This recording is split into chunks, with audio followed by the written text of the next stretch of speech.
YouTubers and friends, how you doing tonight? I myself am doing absolutely fabulous, and I hope you are too. Tonight, Toledo Jess, Dano, and I have another treasure hunter from Utah with us, uh, Terry Carter, uh, historian, searcher of hidden truths or hidden history, treasure hunter, you name it. We'll find out more. Check out his channel if you're not yet a subscriber. He has some excellent interviews, but without any further ado, we'll be right back right after this. Oh no.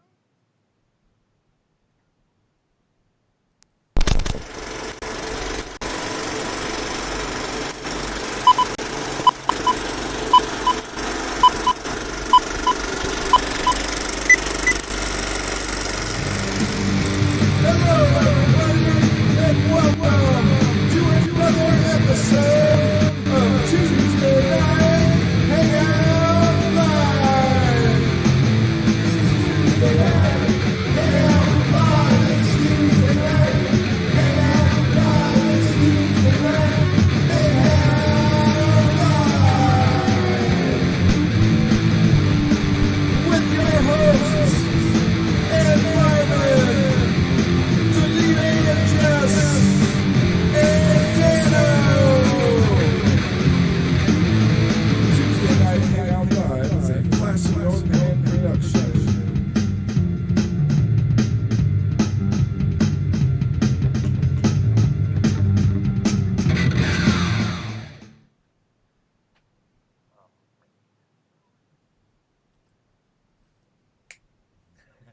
Get the right screen on. All right, everybody.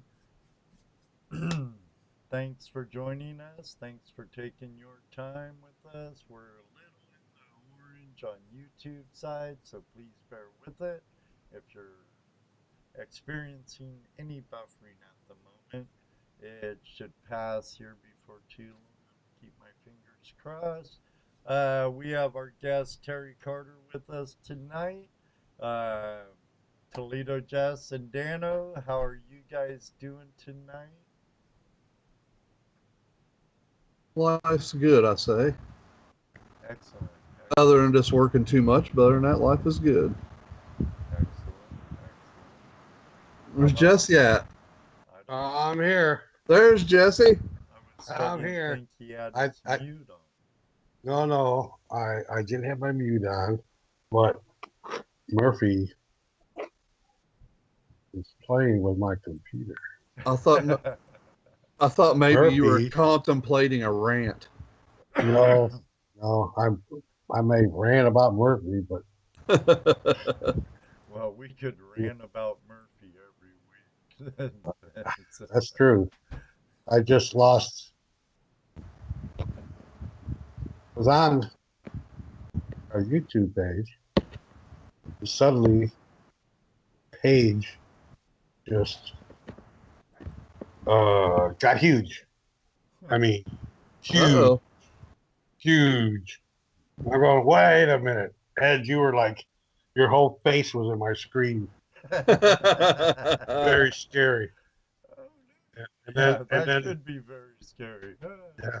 And then it froze. That was good. Get out, get back in. But we're good now. Excellent. Ah. I got a package in the mail today. You got a package in the mail. Bob says you need some volume, Ed. I need some volume. Yeah. Turned up all the way. Here, let's. Maybe you should turn his volume up. Oh, Maybe that's the better? problem, huh? Better, Bob. Better. Do you hear him now, Bob? Do you hear him now? 'Cause my- Jaron says you're coming in low too, buddy. Well, Yeah. Well, my volume on my OSB is all the way up. I don't know. Yep, Central Valley Gold Adventure says can't hear you Can too. you hear me Says me and Jesse are loud. I've heard that before. And the BIFFLE say it's a bad lip reading time. now? Oh, well. I forget my sign language too. So let me see. I'll put the gain up a little Yeah. more. I've Hopefully that will help. been told that plenty of times. I don't want to go too high. Thomas is being a smarty pants. How's that? He's talking about Murphy. Says, hey Ed, remember that Murphy guy? That Murphy. My volume is set at 4. Well, on my computer. I don't. That's the volume for my headset and stuff, and that's at 100.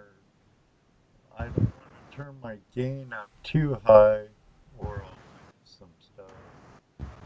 You sound good to me, Ed, so I don't know what they're talking about. Say you're loud to me, but they can't hear you. You guys are killing my ears now. I gotta turn that down. Everyone, turn your hearing aids up. Here, I'll shut my filter down. It eliminates background noise, so let's see if that helps any at all. Now you might hear my cat in the background, or my dog, or something. We're still in the orange though. At YouTube, I'm in the green on mine, so I guess that's the pains of being on prime time YouTube. Is your Skype mic turned down? My Skype. I'm hearing an echo from Yes, something. Skype mic where you go to call and then go down to your audio settings and go to your mic. It's on auto adjust. Okay. Huh. I don't know what the heck's going on, man. Oh well, it is what it is. Please bear with me, and I'll try to speak loud Oh and Lord. slow. So, I'm but actually hearing someone else in the background. Somebody else? Who you hearing? voices I'm not hearing in your nobody. head. No, once in a while when someone keys up, I hear a little static. That's about it. How's that? I'm not going to do that at all right now, Patrick Moore. I'm not going to try a different mic right now because it might screw everything up. And I think I'd have to shut down my OBS, which would shut down my broadcast. And you know what we say, the show always goes on, must go on. So we're going to bear with it and roll with the punches and do what we got to do to get through this time, whatever long it may be. But like I was saying, I got a package in the mail today, guys, from Dennis Dayton. Yeah. Ooh, beach gold. It might be more than just beach gold. It might be, Beach sand. well, it might be some from other places too. They also went up to a couple other creeks. Ah. Chris Dye got his too. Boy, he was right about Dennis Dayton and the packing tape. Oh my God! Yeah, I know. I hear it. I've gotten packages from him. Yeah, I don't think any's gonna escape. Actually, that ain't all that bad. Some pirate cove booty. Arr. You know, Dennis, when you come in here, if you're here, kind of a little bag, ain't it? I was expecting something a little more, but we'll see. We'll see. I'm happy with it nonetheless. We could have put all that right there into a medium-sized bag of dirt for you. Would you feel better then? It's all right. I'm just giving our buddy a hard time. You know, he do it to us, might as well do it to him. And I'm going to be one of the judges. I was talking to Dennis, but I'm going to judge that gold hog, dream mat off, sluice off, dredge off, whatever you call it. And I can't wait to see the expression on Chris Dyer's face when he sees how much gold it gets. Between Dennis and Chris? Yeah. Yes. Yes. I'm going to be there present, and I'm going to video Chris when he sees the results.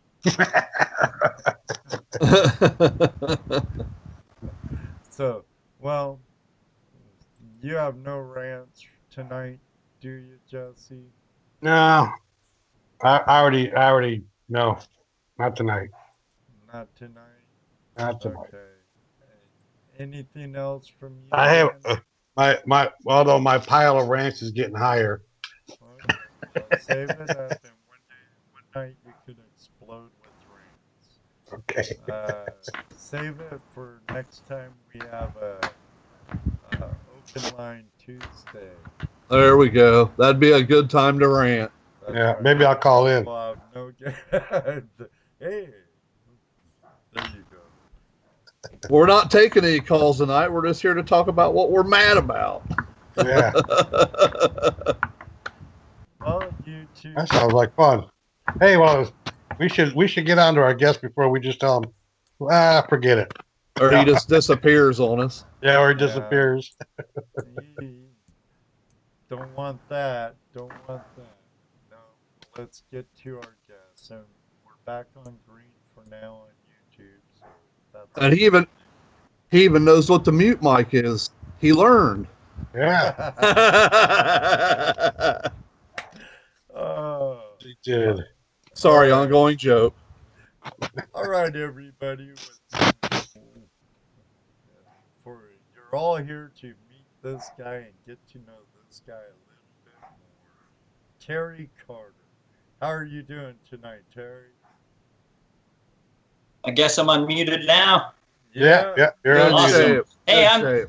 I'm doing great, and thanks you guys for inviting me onto your show. But I feel unworthy because I've seen the guests you've had on. You know, Jeff Williams, Jovan Hutton, last week Tim and Todd, and man, they're Hey, hard well, acts actually, to hey, follow. Todd's It's- in the no. room right now, too. You're making us feel wonderful for being here. You know, I mean, I don't know seriously. about 'cause- that. I got a personality of a rock, man. You kick me That's hard and all I right. roll a little bit. So I mean, we're just like we were talking earlier. We're just some Joe Blows that put this YouTube thing together and dragged me into it and Dano into it, and we're having a blast. awesome. It's fun. It's fun meeting people like you. You know, watch your YouTube videos. And like Well, I told you that's- before, yeah. I never followed your stuff before because I don't really watch a lot of YouTube videos. But Ed goes, "Hey, we got this guy, and check him out." So I start watching your videos, and I like the fact that you got some really short ones, but you also got some nice, really cool interviews with some really, interesting people. So I said, "Yeah, this ought to be fun." I've had the opportunity to meet a lot of great people. So yeah. Right, and most of your stuff is out there in Utah and out west, right? I mean, Yep. Yeah. You don't come this way, at least not yet. I haven't been that way yet. Yeah. I mean, because we've got, even here, like in Ohio, there's probably at least a good half dozen hidden and lost and stolen treasures that there's been, rumors and legends and stories been going on forever. So that'd be kind of neat. Yeah, we was working on a project. The Ancient Historical Research Foundation was working on a project there in Illinois with the Burroughs Cave. You know, he was working with Russ Burroughs. He was going to take us in, and then at the last minute, you know, he decided he didn't want to share that. But anyways, we about made it out that way. Almost, huh?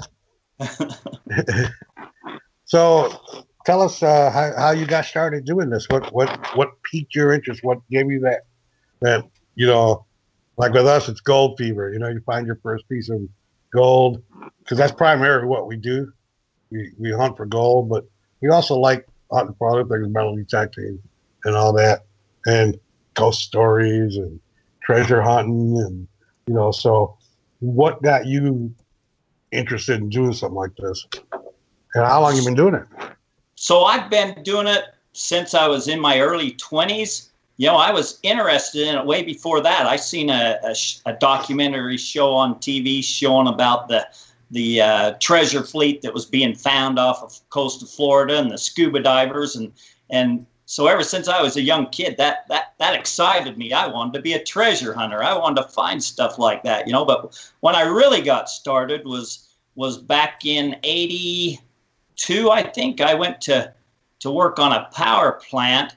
And one of the guys I was working with gave me a book about the Lost Roads mine, and it talked about this lost famous gold mine that had been lost in the Uintas, and that was the area I used to go elk hunting in and deer hunting in. And so a lot of things it was talking about, I'd seen some of that stuff, and so that really got me excited, and that's what got me started, you know, was that. But then well, I got a big, long story. I guess you ready for a big, long story? Sure. Are you ready to tell a big, long story? Let's tell a big, long story. Go ahead. I think our chat room will be ready.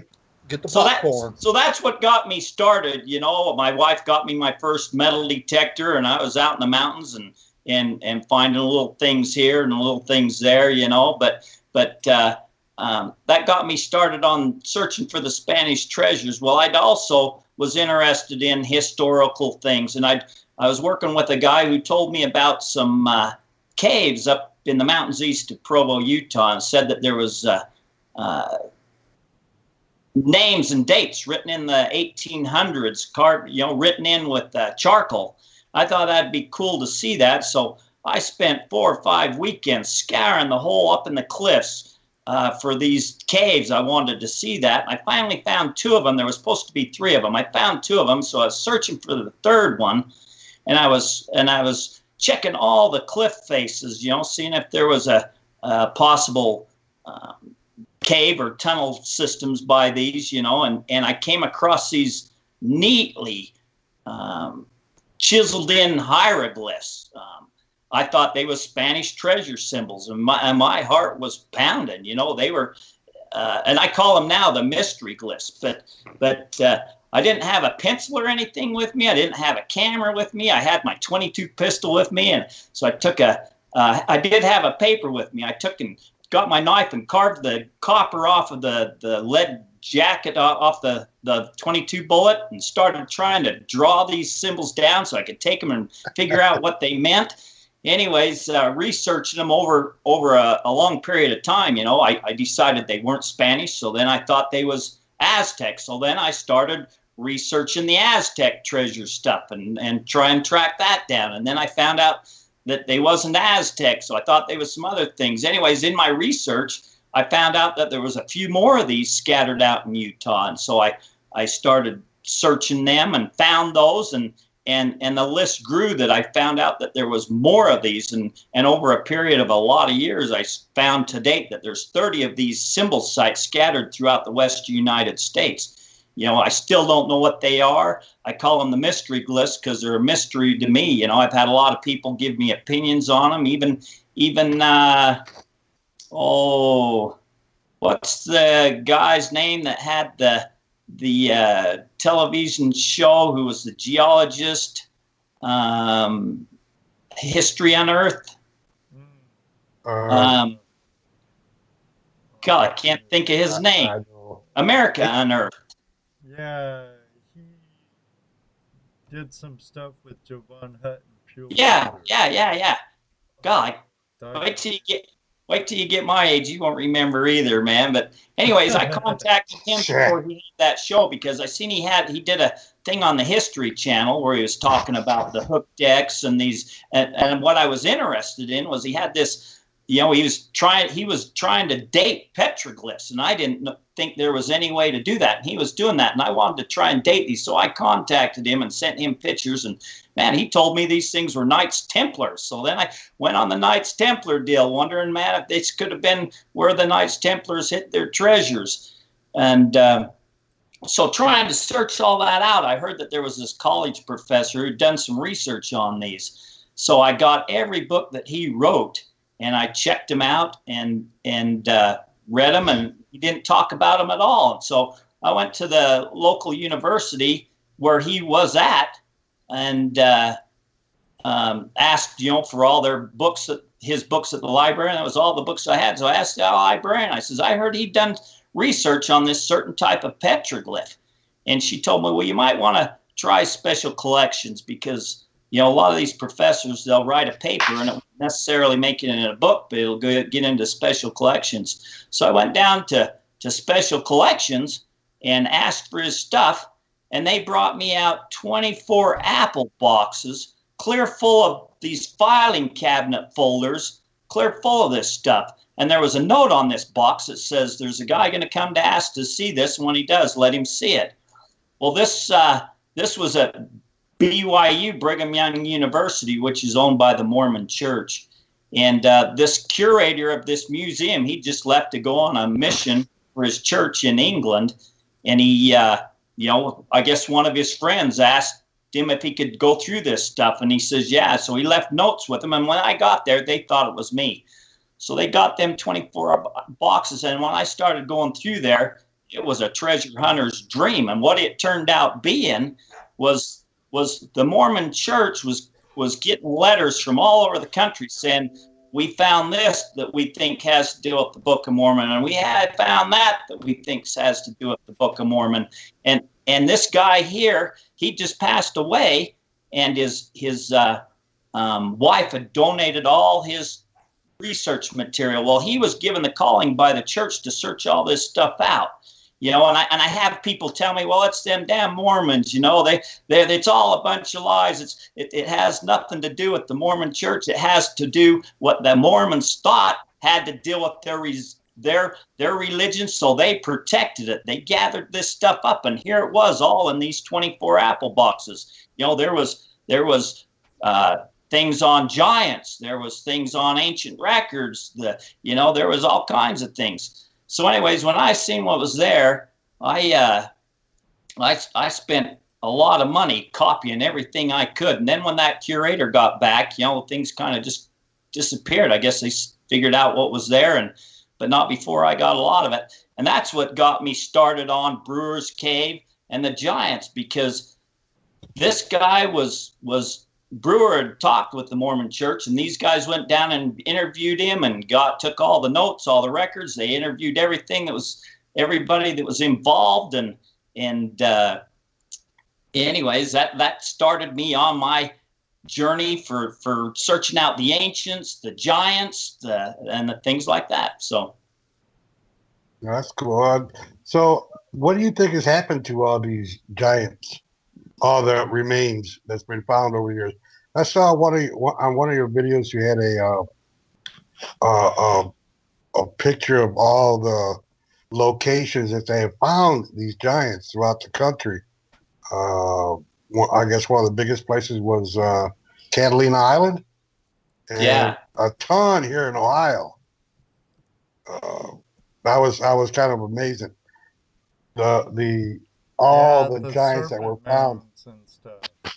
Right. So that blows my mind, is why you have all these newspaper articles from the 1800s. You have all these reports and whatnot saying that there was these giants and different things like that. And today, that there's nowhere to be found. You try and talk to somebody about it, and the archaeologists, and they're not real. They're the bones of scattered apart because you don't have the muscle tissue, and so yeah, they'll measure 7 foot, but when you put them together with the tissue and all that, they're really only 5 foot, you know. And but how come we had all these records of all this, you know, and why do they want to hide this? You know, why do they want to hide this information is blows my mind. It makes no sense at all to me. You know, I just have no clue. But I know that L.A. Marzulli, after watching one of my videos, or one of his subscribers showed him my video, and he flew to Utah and talked to me a little bit. And he's the one that kind of uncovered the photographs of that Catalina Island. That all the giants was there, and we'd heard about the giants in all these areas, but you know, my goal is, you know, I haven't really studied, you know, where they're at and all that. I've studied and tried to figure out to find one, because if they're real, I want to see them for myself. So yeah, me too. The other thing that one of the other things, actually watching your video, there was a lot of things piqued my interest about it. One of the other things that really piqued me too was the notion that the Egyptians were getting their gold from the United States and sending it back to Egypt. Is that what I got? Well, I don't know about the Egyptians, but you know, they kind of, some people, you know, scholars are still poo-pooing it, but you know, they kind of figured that the copper from Michigan, you know, was gotten and sent back to the old world, and that's where you got the Bronze Age from, was the copper that came from over here. But geez, I was going to say something, I forget what. Well, I don't know. I asked. Are you saying the gold correlation and between the Egyptians? Egyptians? Yeah, you saying the gold and the Egyptians, you know. So that was another thing I was checking out, was every place I was finding these Egyptian, or these mystery glyphs, you know, these mystery glyphs. And if you want to check them out and see what they look like, I got a website called mysteryglyphs.com, and I've got pictures of the different ones in the different states and a few articles and stuff. But they was finding Egyptian artifacts in some of these areas where these mystery glyphs were. Like in Pocatello, Idaho, in 1918, there was a young girl who found this rock that looked like a chicken egg, and it had some scratchings on it. You know, they thought it was Indian writing. And when that girl that found that, when she got older, she got cancer and she was dying, and she gave that to her granddaughter. And the granddaughter cherished it because it was given to her grandmother just before she died, and she kept it all her life. Well, when she got older, she was in the dentist's office, and this is when King Tut's tomb was making its rounds in the 70s. And the Smithsonian had a magazine out, and she was in the dentist's office and was reading this magazine, and it had a picture and it had an article of King Tut's tomb and the artifacts that was traveling around the country. And she got looking on it, that some of the markings on King Tut's tomb was the exact same as this egg that her grandmother gave her. So she took it to the University of Berkeley, and they authenticated that it was a piece of alabaster that came from Egypt. And on one side of the egg, it had the cartouche of King Tut's name, and then the other side it had his high priest's signature. Now that was found in 1918, but they never broke into King Tut's tomb until 1922. They didn't know anything about it, you know. And here 2 weeks ago, I went to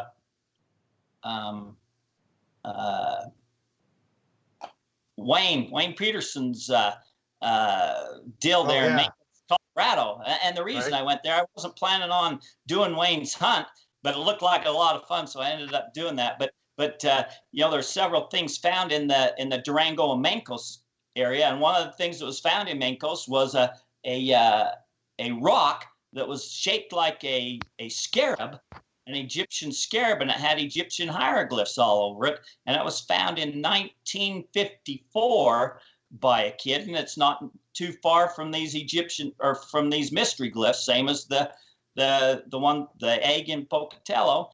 And so there was Egyptian artifacts kind of being found by these. So at one time I wondered if these wasn't Egyptians. And also by these symbols, there's a site in Cedar City, Utah, and it's about a mile and a half away from this site.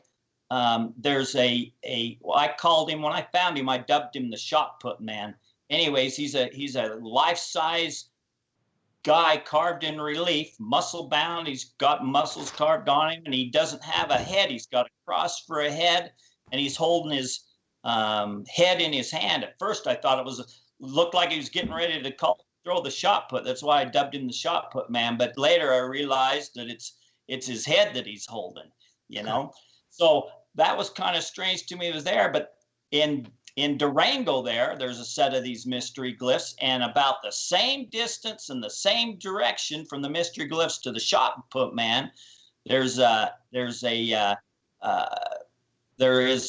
mummy carved in relief, life-size mummy carved about 6 inches deep into the rock, and then around the corner from that is a lion carved in, and then I saw that video, yeah. And then not far from that, and just right by that is carved, and I forget the date, 1875, whatever the date is. It's two years before Custer's Little Bighorn battle and that. But anyway, it says the date, and then it says Custer, U.S. And I wonder if Custer found that and was thinking about coming back or something, because I tried to find out if Custer was there in Durango. I couldn't find that, but all I could find is that he had a sister that lived in Colorado, and when he was done with his tour there at the Little Bighorn thing, he was going to come back and do prospecting. So anyways, that was a long roundabout about the Egyptians you say in the coffee. Well, yeah, because I tell you, the thing that when I was watching that video and they were talking about the Egyptians and all that, and I may not even have the right video, but because like I said, I was binge watching a bunch of your videos over the weekend. The idea that these people, that mystery people that were here, actually came from Babylon, because of some of the writings that you had found or had been found that were a mixture of different languages. Yeah, I thought that was pretty cool. That was Utana Jessup, who was one heck of it. She's part of the AHRF, the Ancient Historical Research Foundation, and she is one heck of a researcher, and she found the connection between that. So yeah, that is very interesting. Right. And then that even brings in Atlantis, doesn't it? Yeah. There's these mystery glyphs. There was, I don't know if you guys know about the continent of Mu that sunk, and people thought that they, escaped to these high peaks, like Mount Shasta and places like that. People thought that this was also could be the lost language of Mu, But back to the Egyptians, I'd had a friend who went to Lake Powell.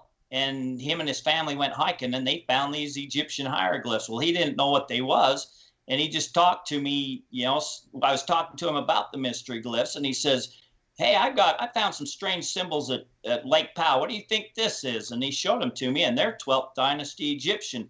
Now, who knows if it's part of the Egyptians they talk about that was in the Grand Canyon, where them catacombs where they found all them gold statues and mummies and a citadel where people lived, these Egyptians they figured lived. Who knows if it's part of that, because the Grand Canyon's in the Colorado, and Lake Powell is built from the Colorado River. They just dammed it up, and there's Lake Powell. But who knows if it's part of that, or if it's some college professor got bored and said, me and my family came here and had a great time. I don't know. The picture's not clear enough to see if to read it. You can look at it and see that it's 12th dynasty Egyptian, but is it modern or not? I've been trying to find that. I went last weekend, man, hiking in 110-degree weather, and we struck out. But today, man, another ancient historical research Foundation researcher Darby Robinson found another picture on the internet that some lady found in the exact same type of Egyptian hieroglyphs, but it's not the same ones I'm looking for. So I'm kind of excited about that. So it'd be interesting to see if the Egyptians really were here, because you know, you've got the cocaine mummies, you know, that they found cocaine in the mummies over there in Egypt, and there was no cocaine over there, and tobacco. So, you know, I think those people were here, and so did a few scholars. You know, Professor Barry Fell, who's started the Epigraphic Society. He thought that the Americas here was kind of a trading hub, and everybody came here from the different parts of the country to trade and get resources and whatnot, and left these records and stuffs here. And in fact, you know, Professor Barry Fell found out early on that the Mormons had all this stuff. They'd been collecting all this information because they figured it had to deal with their religion, just the same as the Catholics think it has to deal with their religion. It's the same as the alien people think this has to do with, you know, with the aliens. You know, well, Barry Fell figured this out, and he got a lot of information from the Mormons on some of this stuff that's been hidden. You know, and it's when you think about what you said here about this country, pretty much was kind of like the hub for the world. You got copper coming from Upper Michigan, going down to the Aztecs, going to Europe, and it's been shown that they've dug out hundreds of tons of copper, you know, 5,000-6,000 years ago. You know, Yeah. so you're going, you know, how is that possible? Yeah, and not just that. Where did it go? Even in Ohio, we have Flint Ridge flint, which is like highly prized flint. It was for the Native Americans back in the day, and they would trade that all over the country. You know, they would trade for this Flint Ridge flint from Ohio. So you can find that flint throughout the country. Beautiful stuff. If you've ever seen it. So yeah, it kind of makes sense that we would. So again, the Egyptians stole our gold. We want it back. That's right. We want it back. The interesting thing is that you know, the archaeologists, the academia, they're taught one thing, and that's what they stick to. Anything, you know, that deviates from that is fraud, fake, and any of their own that goes against them, they ostracize them. And I know that firsthand. For you know, I started, you know, me and two other people, we started the group, the Ancient Historical Research Foundation. It was a closed group at the time. There was only 8 of us involved, and it was strictly to go after and find some of this stuff. You know, we had a scientist, we had archaeologists, we had businessmen, we had researchers, you know, and our scientist, somebody showed him the 9/11 thing, you know, and he started researching and looking into that. And he started showing me some of his research and telling me he was going to go public on some of this stuff, you know, and it was Professor Stephen Jones. He was one of the original and first leading authorities to come and say that 9/11, man, wasn't brought down by 2 jets. There was thermite stuff involved. You know, them things was a controlled demolition. So anyways, I told him, I said, Steve, man, they'll ostracize you. They'll ruin you. And he says, Terry, I can't not tell the truth. You know, the truth needs to be told. And I don't think they'll do that to me. You know what they did? They ruined his life. Yep. They ruined him. They destroyed his credibility. They ruined him for trying to tell the truth. And that's the same with these archaeological finds, you know, that I've had archaeologists tell me, you know, if I find a giant, I find a buried gold plate or something with records on it, he says, I'm burying them because I'm not going to have my name tied to that any way, shape, or form. I don't want my life ruined, you know? Terry, we have a few questions in the room, but I need to take a hard break real quick. Would you mind answering them after we come back from a quick commercial? We'll do it. All right, everybody. Hit your mute. We'll be right back.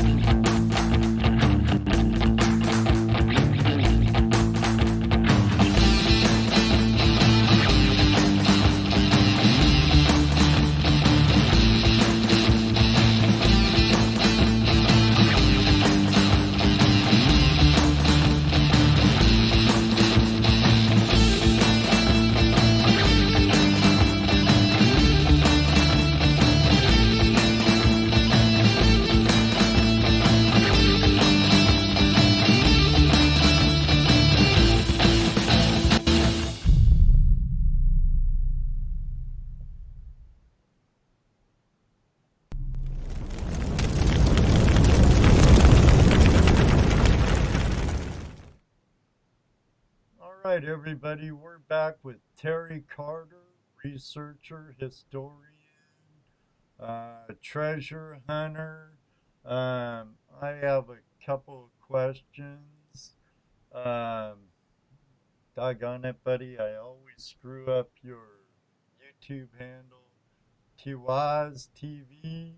Um, he has two questions. One, can you ask Terry what he thinks of dragons and why there are so many dragon carvings and hieroglyphs of them all over the world?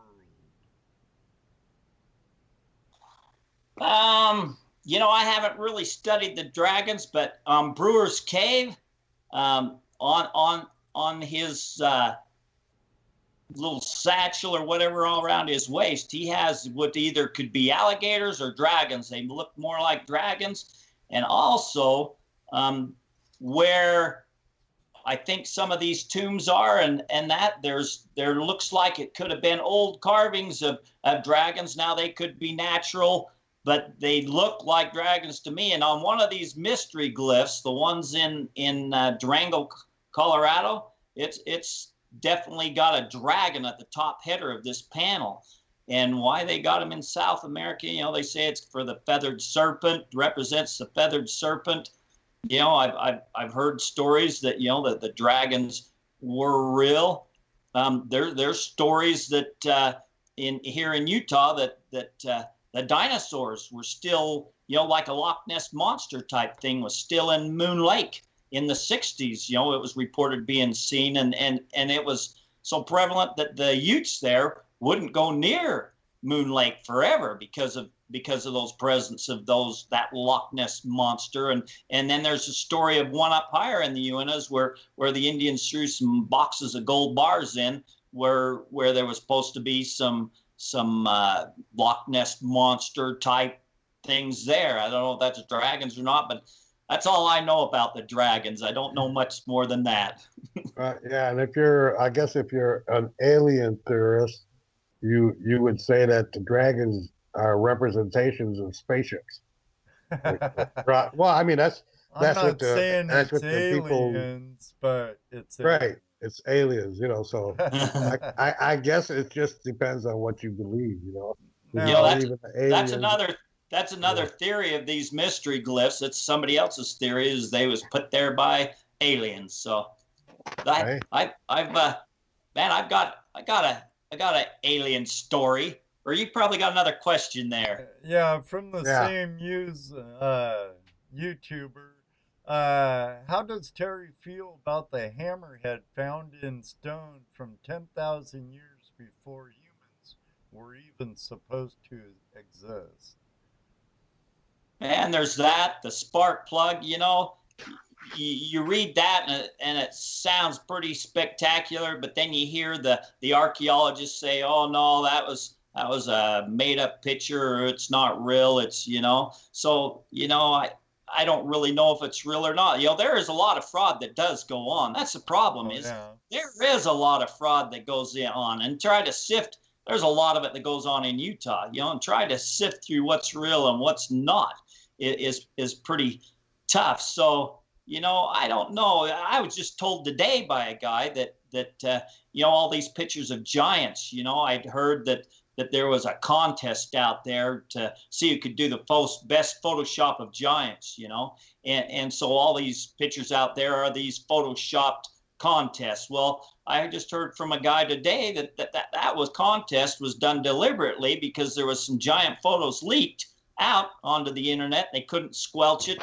and so they put out this contest to put a bunch of phony stuff out there to mix it with that. Whether that's true or not, I have no idea, So there's a lot of interesting, and that's what interests me is the out of place archaeology. The Indian stuff, that's cool. Regular archaeology, that's cool. But the out of place stuff, that's interesting to me. Is it real? And if it is, I want to see it personally.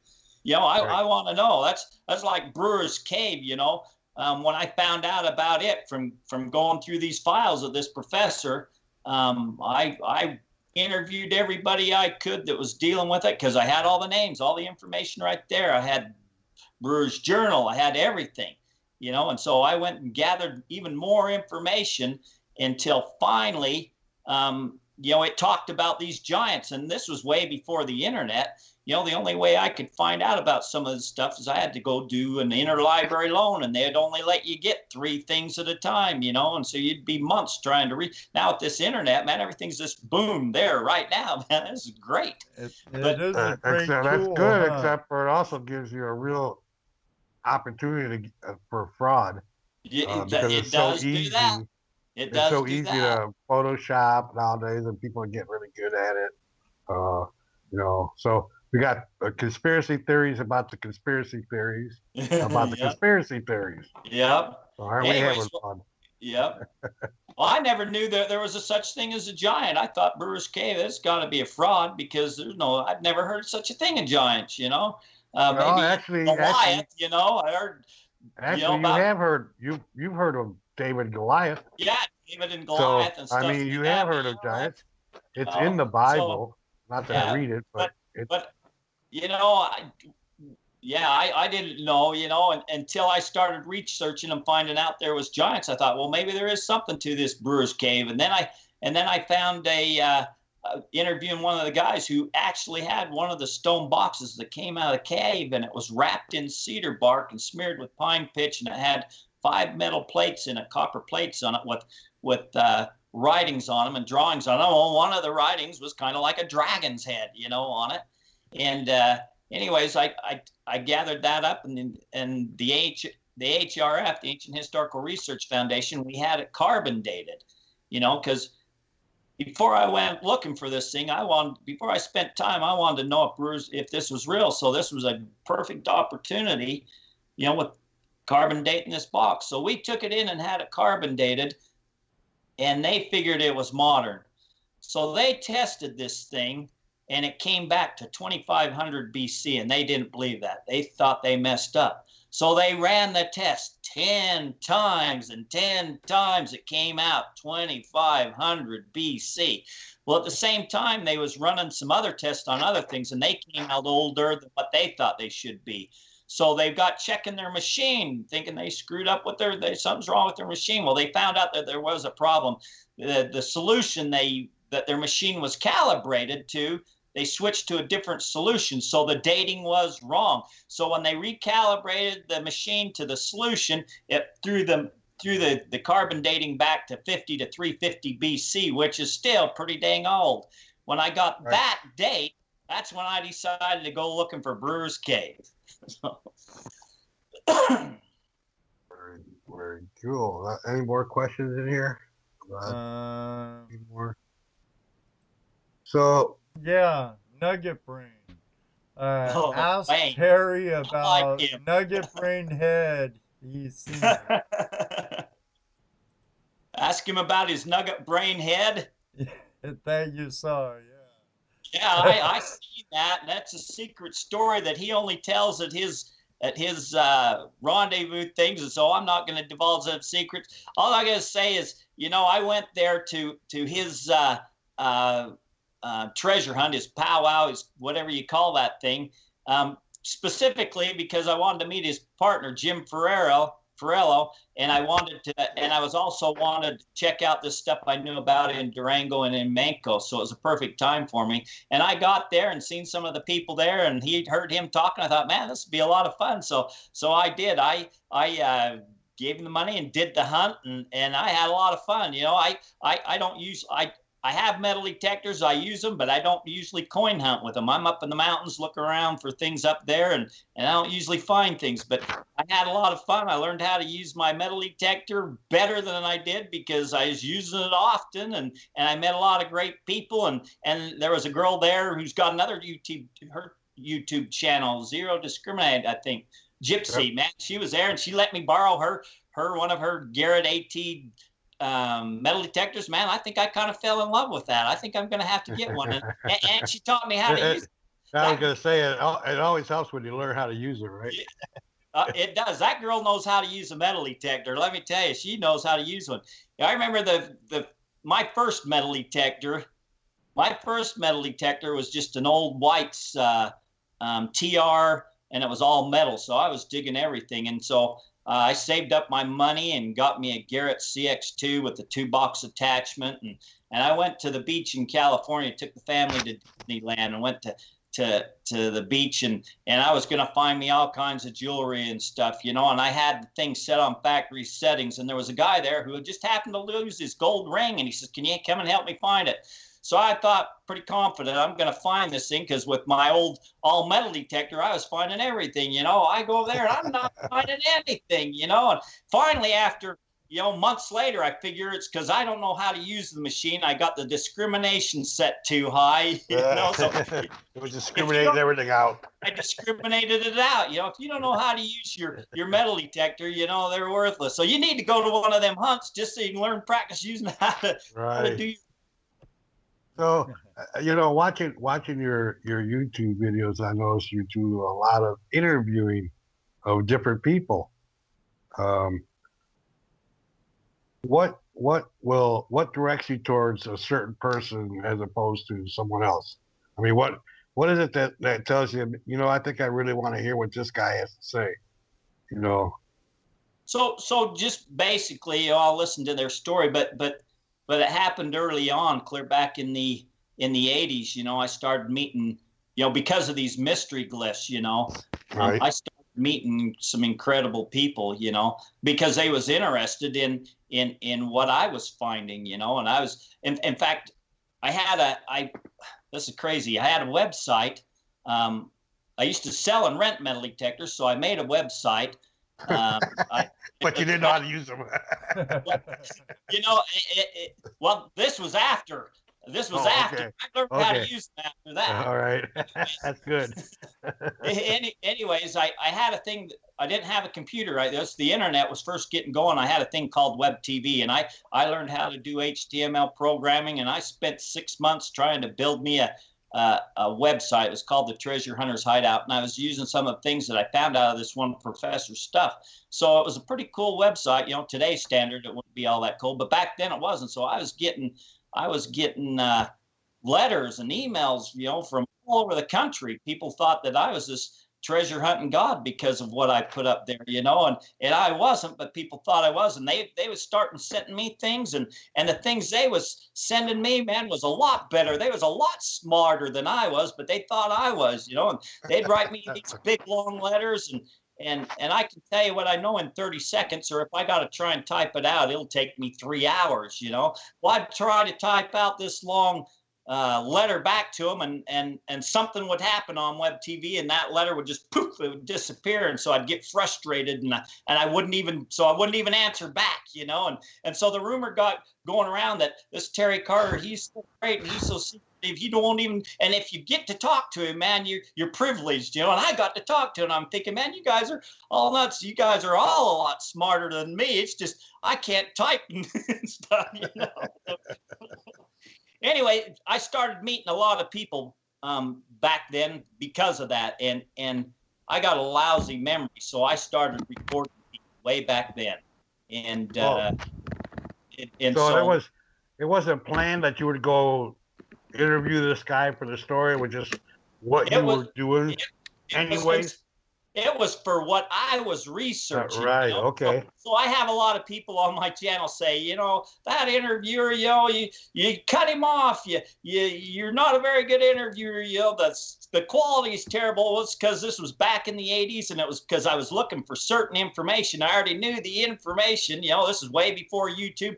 I never planned on putting this stuff on YouTube. I just decided to share it with some of my friends, you know, and so it is what it is.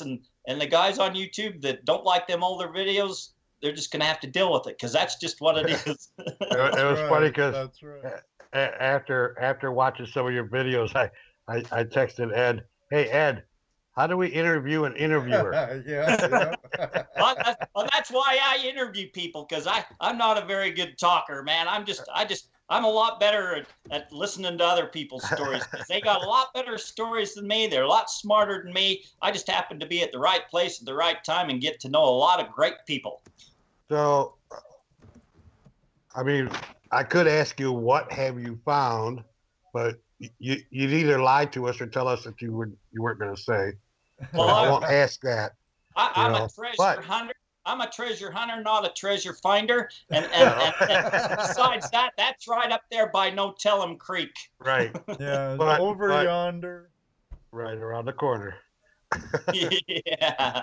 But are there? Do you just research and look for treasure here in this country, or do you go outside the United States? I've strictly been in the Western United States. I've been to Mexico a couple times, and I was invited to go just this last little bit to go to Mexico, and then things fell through on it, and it had to deal with I don't know if I'm a believer in UFOs, but I think it's possible. If there's UFOs, I want to see them, and this thing had to deal with that. But anyways. Well, speaking of UFOs, one of our viewers that have already asked a couple of questions. I won't butcher your name again, buddy. How does Terry think about the Nazca lines were created, and also what happened to Easter Island? Let's see, those are foreign though. Those are South American. And those things are awesome. You know, that's some of that stuff that went on in South America, Easter Island. You know, in Easter Island they found them ancient records, the Rongo stones. But those stuff just totally fascinate me. You know, the here in Utah, you know, I had a guy contacted me, and we got lines out in the desert that go nowhere. Straight lines go right off of a cliff and then pick back up on the other side of the cliff.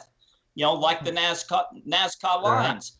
You know, those things are fascinating, and why somebody, obviously they put them there. You know, whether it was the natives thinking that God could see them, their God, or whether it had to deal with UFO alien stuff, so I don't know, but definitely somebody put them there for somebody in outer space to see, because you sure don't see them on the ground. Yeah, it's not anything you can pick up just walking around and go, oh, look, this is a straight line. Yeah. Oh, yeah.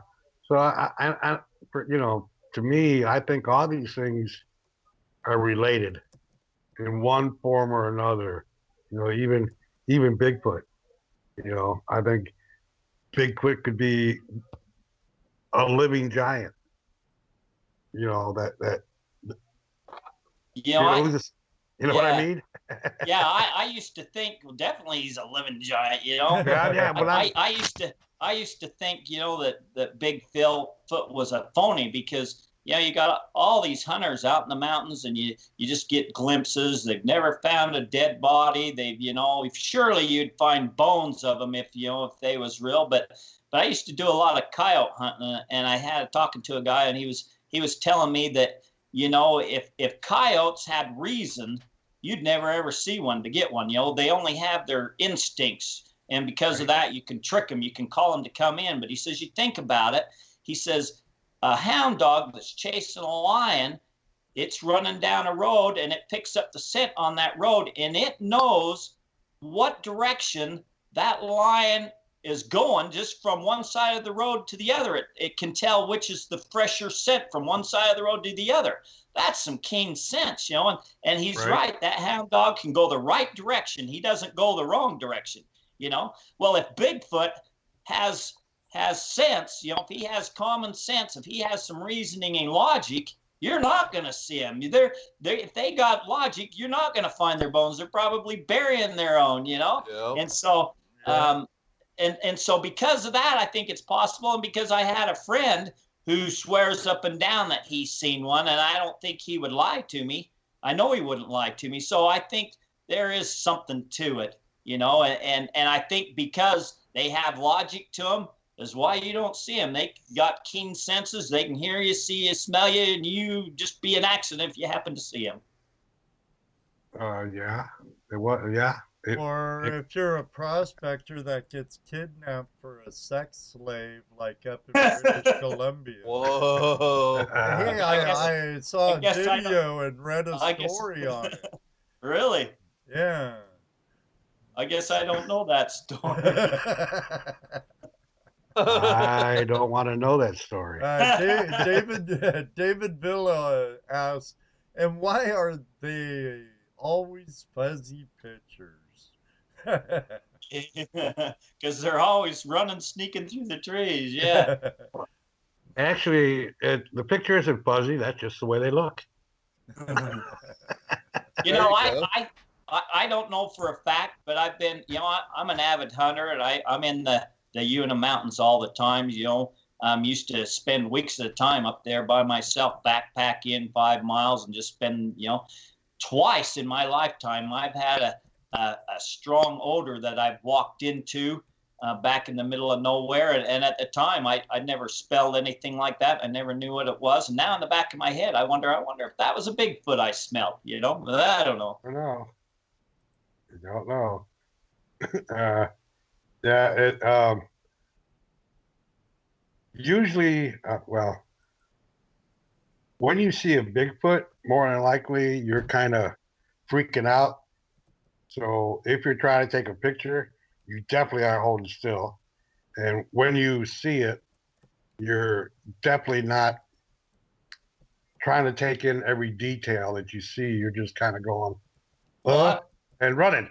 You know? Yeah, I would imagine that you're not ready. You don't have your camera at the ready, so you're fumbling around trying to get your camera because nobody's going to believe that. You're trying to take the photo and you're shaking because you're excited. You know? Yeah. And it's moving, and it's moving. Yeah. You know, so, and like I said, and people who see him are probably pretty freaked out. So looking at it in person, you're not. Well, I'll come out and say it. When I saw the Bigfoot I saw, it was just a big shadow against the skylight as it jumped over a creek. You know, so, but it was like, I'm going to say 50 yards away. Wow. In the dark. And all I really saw was a big shadow hopping across the creek from top of the bank to the other side. Not a big creek, but yeah. 10, 15 feet. One step, boom, it was gone. That's a big leap for something. Well, it's not even a impossible leap for a person that's running to get most of the way across. This got all the way across. One, also. But that's why I don't look for them. That's why you don't look. They're too big. They're too big. They're too big, and they're, look, I don't think, I mean, if I was a Bigfoot, I don't think I would want to be seen because, like you said, with common sense, you're going, yeah, I've been watching these people, these creatures, and they're not very friendly. They're all the time trying to catch me, trying to shoot me, trying to do this stuff and that stuff, and you know, they tell their friends, and their friends tell their friends, and their friends tell them. So they stay away. I worked with a guy when I was right out of high school, and he was an older guy, and he swore up and down that he's seen a Bigfoot in Logan Canyon. He was hunting, and he seen one, and he bore his rifle down on it. He was going to shoot it, and he said all of a sudden there was a blood-curdling scream come out of the trees behind it, and he looked over that way, and that other one was gone. He figures it was another one warning the other one. So anyways, who knows if he's telling the truth or not, but because of, you know, if Bigfoot has any intelligence at all, man, and they have their keen sense of smell, hear, sight, and all that, easily they could keep away from us. Oh yeah, I would say so. I mean, you could fence in a 1 acre piece of wooded property, throw a couple of deer in there. You'd spend all day trying to find them. You know. Yeah. You know. Yep. So if a deer can hide from you that easily, hide from, you know, from 2 or 3 of you, I mean, eventually you're going to find it, sure, but they hide pretty well. So I can imagine a Bigfoot. Yep, that's another thing. If Bigfoot's real, I'd like to see it. I don't know that I want to get too close to it, but I want to see it. I want to know for myself. I want to know for real if it's, you know. Yeah, there's another thing. I've never really, every once in a while you hear some, oh, he grabbed me, but you don't really hear that all that much about Bigfoot. Yeah. You know, We hear them throwing rocks at people every now and Right. again or something, and who knows, maybe they're throwing rocks to scare you away because they've got little ones right there or something. You know, they're trying to protect their young ones that Who can't knows? move around very good. I don't know. Who knows? To me, Bigfoot are kind of like tornadoes. I want to get close enough to take a picture, but not close enough to get hurt. Amen. Amen. And like I said, I don't need a picture. Well, I'm just that kind of guy. You know? I know. I want to. Well, you know, it's a big business too. Bigfoot hunting, pictures of Bigfoot. I mean, it's a big business nowadays. Well, I imagine if you could get a great picture of one, yeah, it would be. Even if it was real, though, even if you took a perfectly real picture, man, everybody would be out and say, man, it was a fraud. Oh yeah. Yeah. Yeah. So how do you fight against that? You know. And that was going to be my next question. Some How do you proof. fight against? You'll have to against- find a body eventually. Right. You know, how do you fight that when you're treasure hunting? People going, you know, Well, that's you know that's what? not true. That's not real. That's exactly one of the reasons why I decided, you know, after I seen, you know, my YouTube channel, it was taken off. I thought, well, I think, you know, I could be wrong, but I think I'm close to breaking into Brewer's Cave, where there's giant mummies in stone sarcophaguses and ancient records, you know. And I thought, how do I show this to the world? I mean, if John Brewer was lying about his cave, you know, there's no way he's going to fraud giant mummies. You know, he could fraud the other stuff, but there's no way he's going to fraud giant mummies. So my thought is, you know, that I'll get this YouTube channel, I'll make it big enough, and then if I happen to find this, before I call in the archaeologists, you know, which I'm going to do, I have my own archaeologists, and they'll have to call in the state, because anytime there's human remains, they gotta call in the state, the sheriffs, and make sure that it's not a modern homicide scene or something, you know. And I'm sure it'll be taken away. But before that happens, man, I want a video the whole thing. I want tape measures. I want laying the side of people. I want the whole thing videoed and uploaded onto YouTube so that everybody can see it, you know. So yeah, watching that story, and the photos and everything that you were showing during that interview, and then after that interview, you showed some little clips of where you think you found it, where you think you found the steps. Have you got any further than that? So what happened to me was, you know, I interviewed everybody I could, and after the carbon dating, I felt that it was enough reality to it that it was worth my time and money to go looking for it. I went looking for it, and it took me a long time, but I found the clues that was supposed to be right there, you know.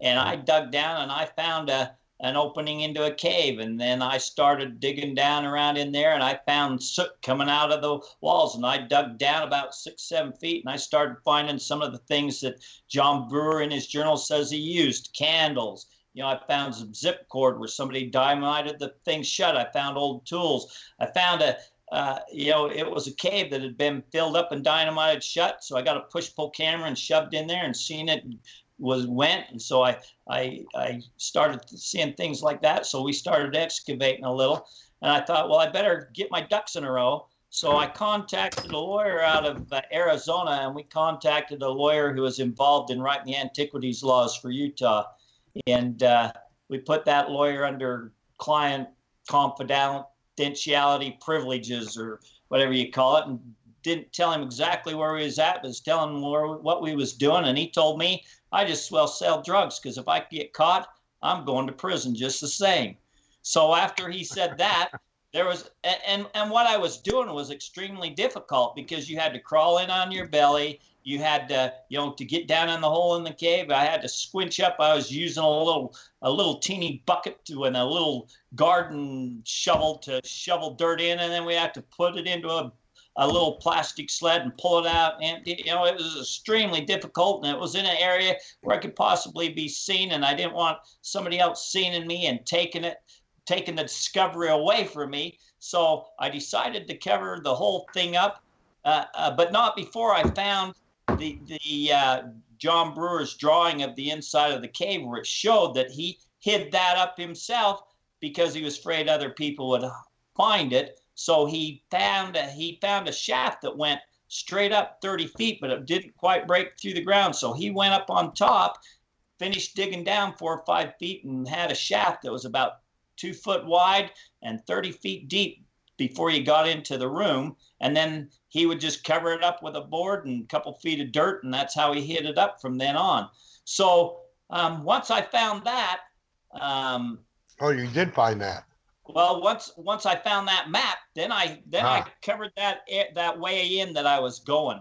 And then because of work, it's taken me a long time to get back. Well, last fall, I brought in some ground penetrating. Well, before that, I brought in some equipment, and we verified that, you know, not only the one room that John thought, but there's 3 rooms there. And so, but I still needed to find the shaft. So this last fall, I brought in some ground penetrating radar, and we found a 2 foot in diameter shaft that went down 30 feet. However, his ground penetrating radar only went down 30 feet. And so his other one that'll go down 100 feet is in Mexico right now. So we're waiting for it to get back. As soon as it gets back, we're going to do some more shots. And if there's a room underneath that 30 feet, you know, I am going to be digging 5 feet up, you know, and dropping a rope down and getting in and videoing everything, getting my archaeologists in there. So hopefully, you know, this story is real. Hopefully it's real. Hopefully this is the shaft, but it looks like I've found it.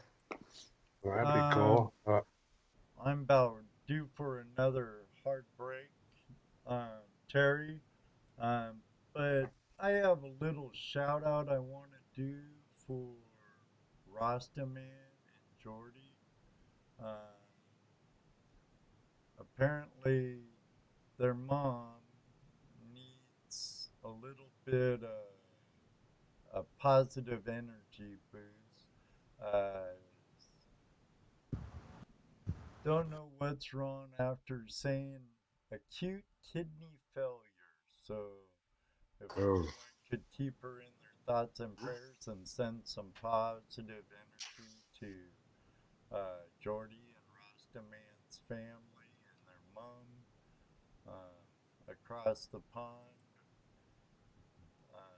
I know she said something a while back, but you know, when we have such good conversation going on, I don't want to interrupt, but I had to get that in there. And mind if I open up the phone lines after this commercial? Yeah, open them up. But after your commercial, I want to address just what you was talking about there with their mom. Okay, will do. So enough of that. We'll be right back after a word from our sponsor. Adventure, mystery, discovery. Gold panning is more than a search for beautiful rocks. Panning is a journey that can take you to amazing new places all around the world. It is an experience for all ages, bringing families closer together and fulfilling a spark of excitement when life has grown too dull. The Gold Claw Pan makes it easier to take part in the journey than ever before. This expertly designed pan is made for any skill level and any age. All you need is an explorer's heart and the passion for discovery. Begin your family's gold story now. Order your Gold Claw Pan today and see where the adventure takes you. All right, that portion of our show was brought to you by our friends at Gold Claw. Now we're back with Terry Carter. If you're just joining us, he's into all kinds of cool, forbidden, hidden history, researching for answers. I'd say historian, amateur archaeologist, you name it, pretty much, except for gold prospector, right? Hey, man, I found a gold nugget, a 1 pound gold nugget. I'll tell you about it. Okay, will do. You want to touch base on kidney failure and what's going on with? Well, what was it? Rostaman, you said? Yeah, So, Rostaman and his wife Jordy. so I am a big believer in the power of prayer. I didn't used to be. I didn't know there was a God. I hope there was a God. I hope there was more than something. We're just here accidentally, and then we're gone. But my grandson, on the 24th of July here 10 years ago, he was riding his bike down the street, and a man decided he'd make a homemade firework, and he filled this 4-inch pipe, 18 inches long, clear full of black powder, and lit it, and thought it would blow out the top like a Roman candle or a sparkler or something. Well, it turned into a pipe bomb, and that thing flattened out, blew across, and hit my grandson in the hip.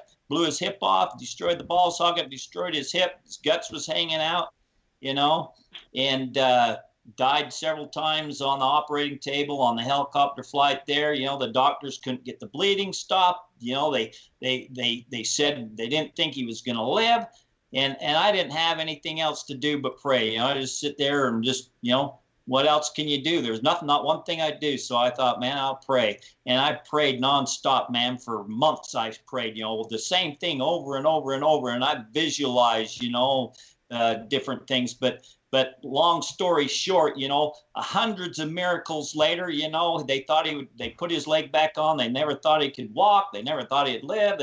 But he can walk. He can do all kinds of things, and hundreds of miracles. And I'm a firm believer in the power of prayer, and a lot of people prayed for my grandson, and I think everybody should pray for this guy's mother, because I'm going to, and I believe in it. With you. Yes, I do too. Power of prayer is very powerful. I've seen too much not to believe it. Hey, caller, could you put on headset or turn down your volume, because we are getting some feedback, or at least I was. Hello, caller. What's your name and where you're calling from? Even though I know, but I won't spoil it. It's the Nugget Brain in Colorado. Oh man, Nugget Brain. Of course, I got to call in. Hey, I met this man here at the outing. We would feel really bad if you didn't, dude. I'm sure. We would think you didn't love us called anymore. in. I kind of like old Wayne, man. I'm starting to like him. Hey, I met this man at the outing. He came up. He was walking around. He introduced himself, and he says, "What's going on?" He says, "Is Jim here?" I said, "No, Jim's not here." And I told him why. Jim had some major hail damage on his brand new roof. He just got installed from the last hail damage, and destroyed his camper and his roof and his shed and everything else. So we were talking, and he says, "Well, what are you going to do here?" And we told him, and he says, "Oh, I might do that." He says, "I'll let you know in a little while." And about 10 minutes later, he goes, "All right, I'm in." He met Gypsy. He met the guys from Denver. They were doing Tony. YouTubes. Yeah, Tony and his son. Tony and his son. Yeah, they were awesome. And, we didn't have a real big crowd, but we had a great crowd. Man, and we had a whole bunch there. There was a lot of great stories there. And, man, I'm glad I did not miss that. It was worth it. Yeah, the campfires were awesome. We couldn't have a campfire, so Nugget Brain got ingenious. He ran into Cortez, picked up 6 big, huge candles, stuck them in a bucket, and lit them, and that was our campfire for the night. Because we couldn't have fires here, so we always improvise. Yeah, and then Wayne told his Nugget Brain story, and I wanted to record it, and he wouldn't let me, because he says the only way you can hear the real whole story is be there at that treasure hunt. And I'm glad I was there to get to see it. And I got to see the Nugget Brain. Yeah, well, we could talk about the Nugget Brain, because I'm going to be showing that some more, and Gypsy already put a picture out. I made this huge Nugget Brain out of foam and painted it gold, and after I told my story, I put it on so everybody knew the true story of Nugget Brain and how we got it. It's a huge thing. It's bigger than me, so it was a lot of fun and a lot of surprise faces when I did that. It was the first time I've ever done that part of the story. So, but you know, he came and he was telling us about the Egyptian deals that are here in Colorado, and my son happens to go to the college that this place is near. So this week we're planning on going and checking it out because he told us where to go look, and we've seen some pictures that he took. Yeah, don't give that secret away, but if you need me to direct you into it, give me a call. Right. Well, my son's got a pretty good idea because you showed him. He's pretty good at following directions, better than I am. But anyways, people have destroyed it with paint and everything else, and I'm going to try and figure out a way to remove that paint in a safe manner. Oh, and maybe put some awesome. signs up there. That would be awesome. Right. That would be awesome of you, you know, because you know we need to preserve history. Too many people are destroying it, you know, and there's a lot of cool things out there that are just getting destroyed. Right. Yeah, you got. So, anyways, I just wanted to call in and say, hey, Terry, we appreciate you coming to the hunt, and I'm really glad. I was surprised last week when I heard you were going to be on the show. So I'm sitting here waiting to call in to thank you for coming to the hunt and talking a little bit about the hunt. I thank you for putting it on because I had a great time, and I think I'm going to be back next year. Well, that'll be awesome. He was there for the flag hunt. He saw how we did the flag hunt, and you participated in the silver hunt, didn't you, Terry? Yeah, I participated in that. Yeah, you were right. And your night hunt, man. Man, the first one I picked up scared the heck out of me because I didn't know what that was. But after I figured it out, I was pretty good at getting those. Well, I already got 4 hunts set up for next year. In fact, I was out today and I picked up a bunch of stuff, and I was at the swap meet this weekend and I picked up a bunch of more stuff. So I'm already getting prepared for next year. I do this every year. It takes me a year to get everything put together. And, you know, it's just a phenomenal thing that we do for the people and the families out there and the kids. And this is what Watts is all about. So we really appreciate you coming out and getting on the show tonight. Yeah, that's cool where you help out and had the auction for the money to go to the camp to help out the kids and stuff there. That was awesome of you. That's awesome. Right. Well, I talked to Audrey the other day at the camp, and they were expecting about 125 Navajo kids to come out. And with the donations or the food that people brought, she will have enough food for this camp for this weekend so the kids don't have to worry about it. Awesome. So... But I'm looking forward to seeing you again soon. I know you're going to be coming to Durango and Cortez. You got my number. You got the information. And like I tell everybody, anybody that wants to come to Colorado and do some gold prospecting, we're going to be doing dredging the month of August. They did open up the San Juan Forest yesterday at 1 o'clock. It is open again because we're getting rain. So we're going to be out dredging the first week of August up here in Silverton area. We'll be taking out a 4-inch dredge. A friend of mine just called me. He got bummed out. He went to Alaska all the way up to Nome. There was a big expedition going on, and they couldn't find the owner of the property. The owner wouldn't call him back or anything, so he flew back. Wow. He's in Nevada, and he's going to be here in August. And he's going to be dredging for a couple days or a couple weeks. Cool. So anybody wanting to come out, contact me. You know how to get a hold of me on Watts.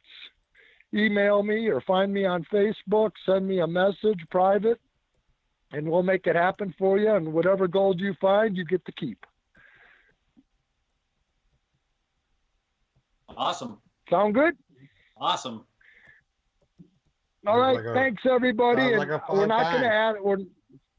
we're not going to ask him about the Nugget Brain Challenge I tonight. already We won't told even him. bring that I already told him I'm not going to do the Nugget Brain. I'm looking for Spanish gold bars, man, not nuggets, and I don't want to be trying to munch down a whole gold bar. It'll help you find Oh, more. come on. You could get some mini bars and eat those. How do those sound? 1 gram bars. There you go. A couple 1 grammers will do it. Yeah. So, hey, thanks, everybody. Have an awesome night, and everybody be blessed, and say prayers for everybody out there. We all need them all the time. So, Yep. appreciate Thanks, the Wayne. calls and everything else. Thank you. Have a great one, Wayne. Okay, thank you. Everybody's friend, Wayne Nugget Brain Peterson.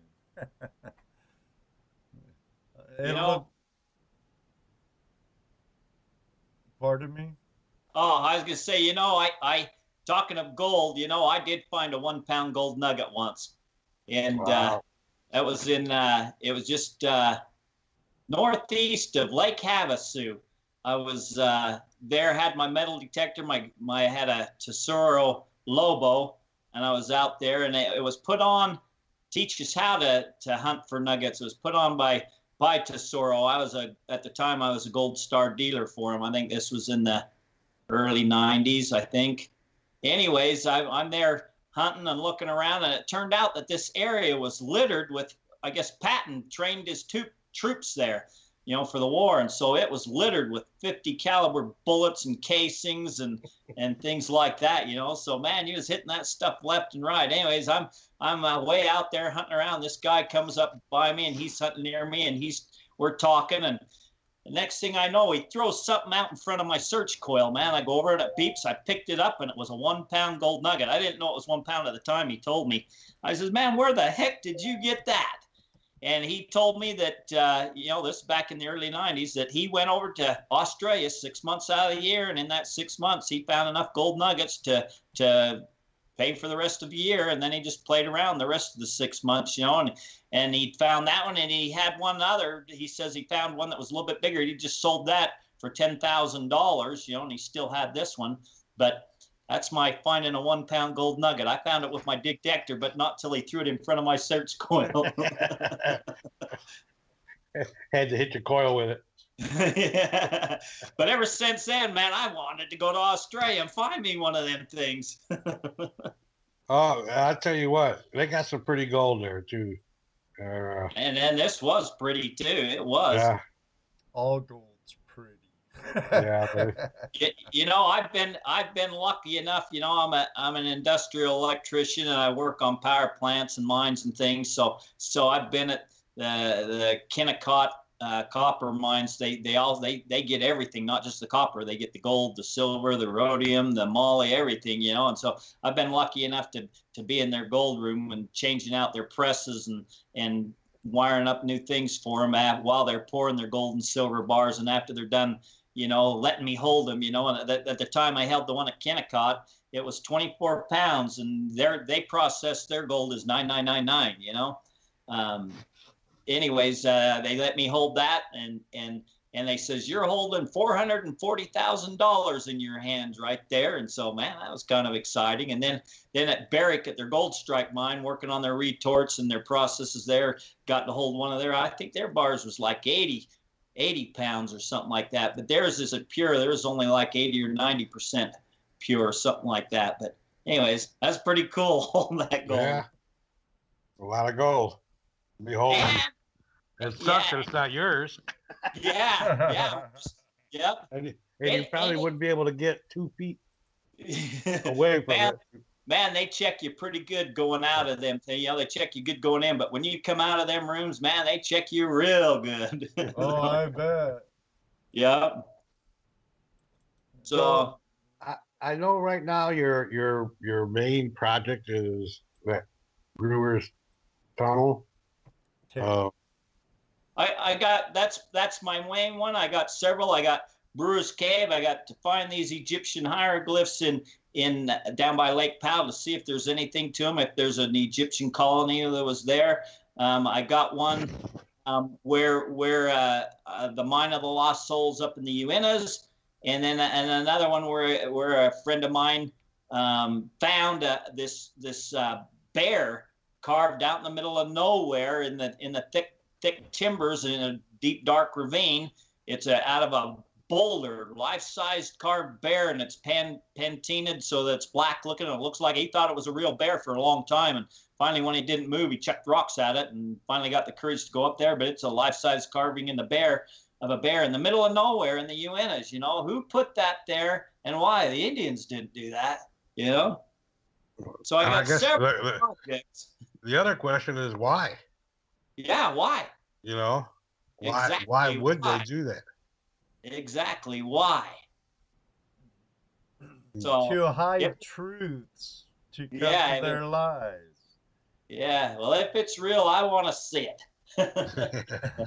So if he thought that was a real bear, it was so lifelike, maybe that's why it was there, to keep people away. Maybe. Who knows? You know, there's stories of the Utes, you know, that tell stories of bears guarding the mines, you know, but I always thought that they was carved on trees. And a good friend of mine, June Bleich, who's one of the foremost leading persons for knowing about the Lost Roads mines and the mines of the Spaniards in the Uintas, you know. I went with him. We went and visited with one of the Utes there who was on the council for the tribe, and we wanted to try and see if we could get permission to go in and do some stuff on the reservation there. And it just so happened that June had told this guy, and I'm not going to mention his name, where him and his brother could go get some of this Spanish gold, because June, when he was younger, you know, he's 80 now. When he was younger, in his 20s, the old Utes trusted him and talked to him and told him a lot of stories. And so, anyways, he told these Utes, you know, where they could go find a treasure, and it's where a bear on a tree was pointing it to it. And so the two brothers, they agreed they was going to come back later. Well, the one brother snuck up with a backhoe and dug up, and this used to tell me this right in front of June. It says he dug up all these gold dice. I've never heard of dice, but he called them dice, so they must have been square, small and square. I always thought everything was bars, you know, but he called these things dice. Anyways, it caused bad feelings between them and family, because he took it all. He built himself a brand new big house and didn't share none with the family. And so when me and June went and talked to him to try and get something going on the Ute reservation, he says, I don't want nothing to do with that. It's done nothing but cause hate and discontent between our family. And he says that gold's never been good for any Utes, and it never will be, and we don't want nothing to do with it. So that's a problem with gold. It can be man, I ran into some people that have gold fever. That, man, one deal I was on, we was going after some gold bars, and this guy, another person was taking us, and this guy was a friend of the other person. Anyways, we're going up there, and the whole way up there, you know, what are you gonna do with your gold bars? You can take them. What are you gonna do with them? You know, you want it? Can I have it? And all the way up there, he's going, I'm thinking, man, there's something wrong with this guy. Well, we get up to where this guy had stashed some gold bars, and they were gone. But when we get to that area, he jumps, he pushes everybody out of the way, he jumps, starts digging, and then there's nothing, and he comes unhinged. Man, I mean, he blew a gasket. He's yelling and screaming, and man, I think if he'd had a gun, he'd have started shooting people, because there wasn't no gun there, you know, no gold there. Yeah, because there's no gold there. Holy cow. Yeah, because he was expecting to get it, and you know, he went absolutely berserk, and where this guy had hidden it, I could see why it could have been gone. You know, it was kind of a monumented area. Anybody up there searching, he left some of his camping belongings there, so I could see why he could have possibly, somebody could have come back. And anyways, I told the guy that took us, I says, man, because there's supposed to be a big cave of this stuff. This just happened to be a couple he brought out. I says, man, I don't care. You can give him that whole thing. I don't want to be with you if he's there, because this guy's bad news. You know? So some people, they are crazy, and I don't want to be anywhere near that type of people. Yeah, it happens. got a Get all question. Sierra Madre on you. Yeah, right. We got a question for MacGyver Muscle Machine. Yeah, Jeff. What, the one Yeah. about White There. Rocks? Right. He wants to know, have you been to White Rocks? I don't know what that is, but that's his question. I So believe he's White been Rocks, too. White Rocks is, what did you say there, Ed? He's from. I believe Jeff's from Utah also. Cool. So a long time ago, when I first started looking for the Rhodes mine, I went up White Rock. It's a river there in the Uintas, and there's supposed to be some Spanish stuff said there. And off the side of the road, there was parked this brand new truck, and it had this brand new big contraption, and it looked like one of these big salamander heaters, but I could tell it wasn't. And I didn't really know what it was, and so I stopped and went and looked at it, and what happened to be was some kind of a gold trommel, you know. And anyways, I went over to the river there, and there was a Ute lady there, and she was doing some panning. And I says, "Is that yours?" I says, "What is that contraption?" And she told me that she'd panned enough gold out of the White Rocks River to buy that brand new truck and that gold trommel. And at the time, this was in the early '80s. She said that, you know, the trommel was $5,000 at the time. Right. I think she said. Anyways, then she told me a couple other stories that there was a cave that was found up there that had an old mountain man or a Spaniard in there with his armor and blunderbuss gun and some gold bars, and then she told me that it was passed down from her father down to her from generations, you know, that their great grandfather or grandfather or somebody was on 2 Indian raids there in the Uintas where the one time they killed the Spaniards and took the mule skins, sold them up and skinned them, put the gold in them, and threw the gold in a lake. And I can't remember, she told me Pollywog Lake or Tadpole Lake, one of them lakes. They threw it in there, and so, you know, wherever these tadpoles, whatever lake that is, you know, that's the reason they called it, is because there was pollywogs, tadpoles, are the same thing. I just can't remember what she called it. Then another time she says that they put everything in a cave and they slept the whole mountainside off in front of this cave, because this was bad medicine for them. You know, the Spaniards was enslaving the Indians, making them work the mines. They was taking their women from them, you know, and for some reason the Indians didn't like that, so they revolted and chased them out. So yeah, the gold wasn't very valuable to them. It was nothing to them. Right. You know, it was bad medicine to them because it caused them a lot of heartache.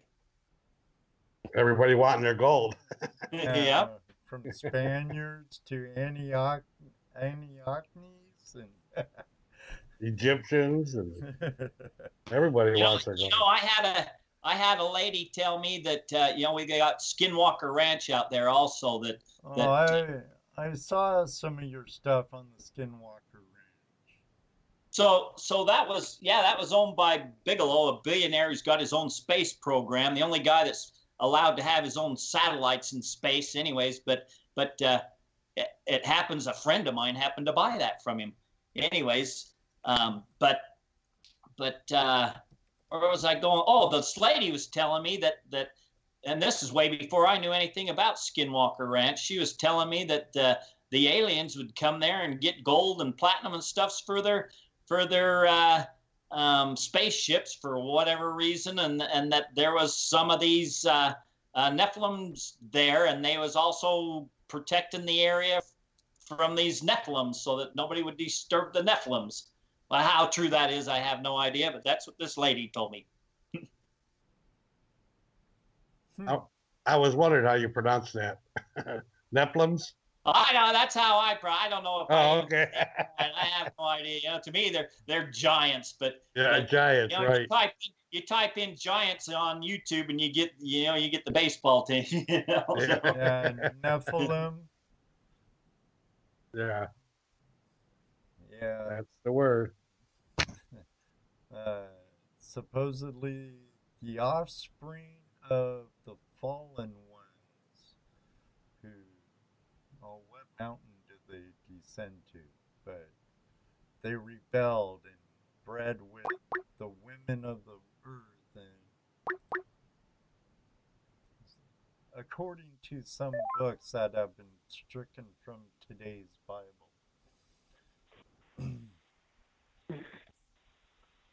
Hey, John, how you doing, buddy? Doing good, Ed. Doing good. I got my package, and I tell you what, that little scoop in there is just great. It beats me. I've been needing to get one. Beats using that, old plastic kitchen spoon I've been using. Well, I'm glad it came in handy, along with that bucket. I think I put in a bucket handle. Yeah, the little bucket handle things. That's good. Snappy handle, I think. Yeah. Snappy grips. Snappy. And then, and there was one other thing in that. Of course, that silver round was beautiful, but the other thing that was in that box, anybody loved to get. And anytime you can get some pay dirt, hey, it's a good day. Have you panned it out at all yet? I'm working on them, about halfway through, and that stuff is some kind of pretty. Let me tell you. Now you'll find some fossils in there that I've found, and actually some rough calcite, dogtooth calcite, and polished dogtooth calcite that I found on a construction job site. All right. And I even, when my rock tumbler worked, I tumbled it for about half a week. So okay. I threw those in for you, give you a couple little treats in your dirt.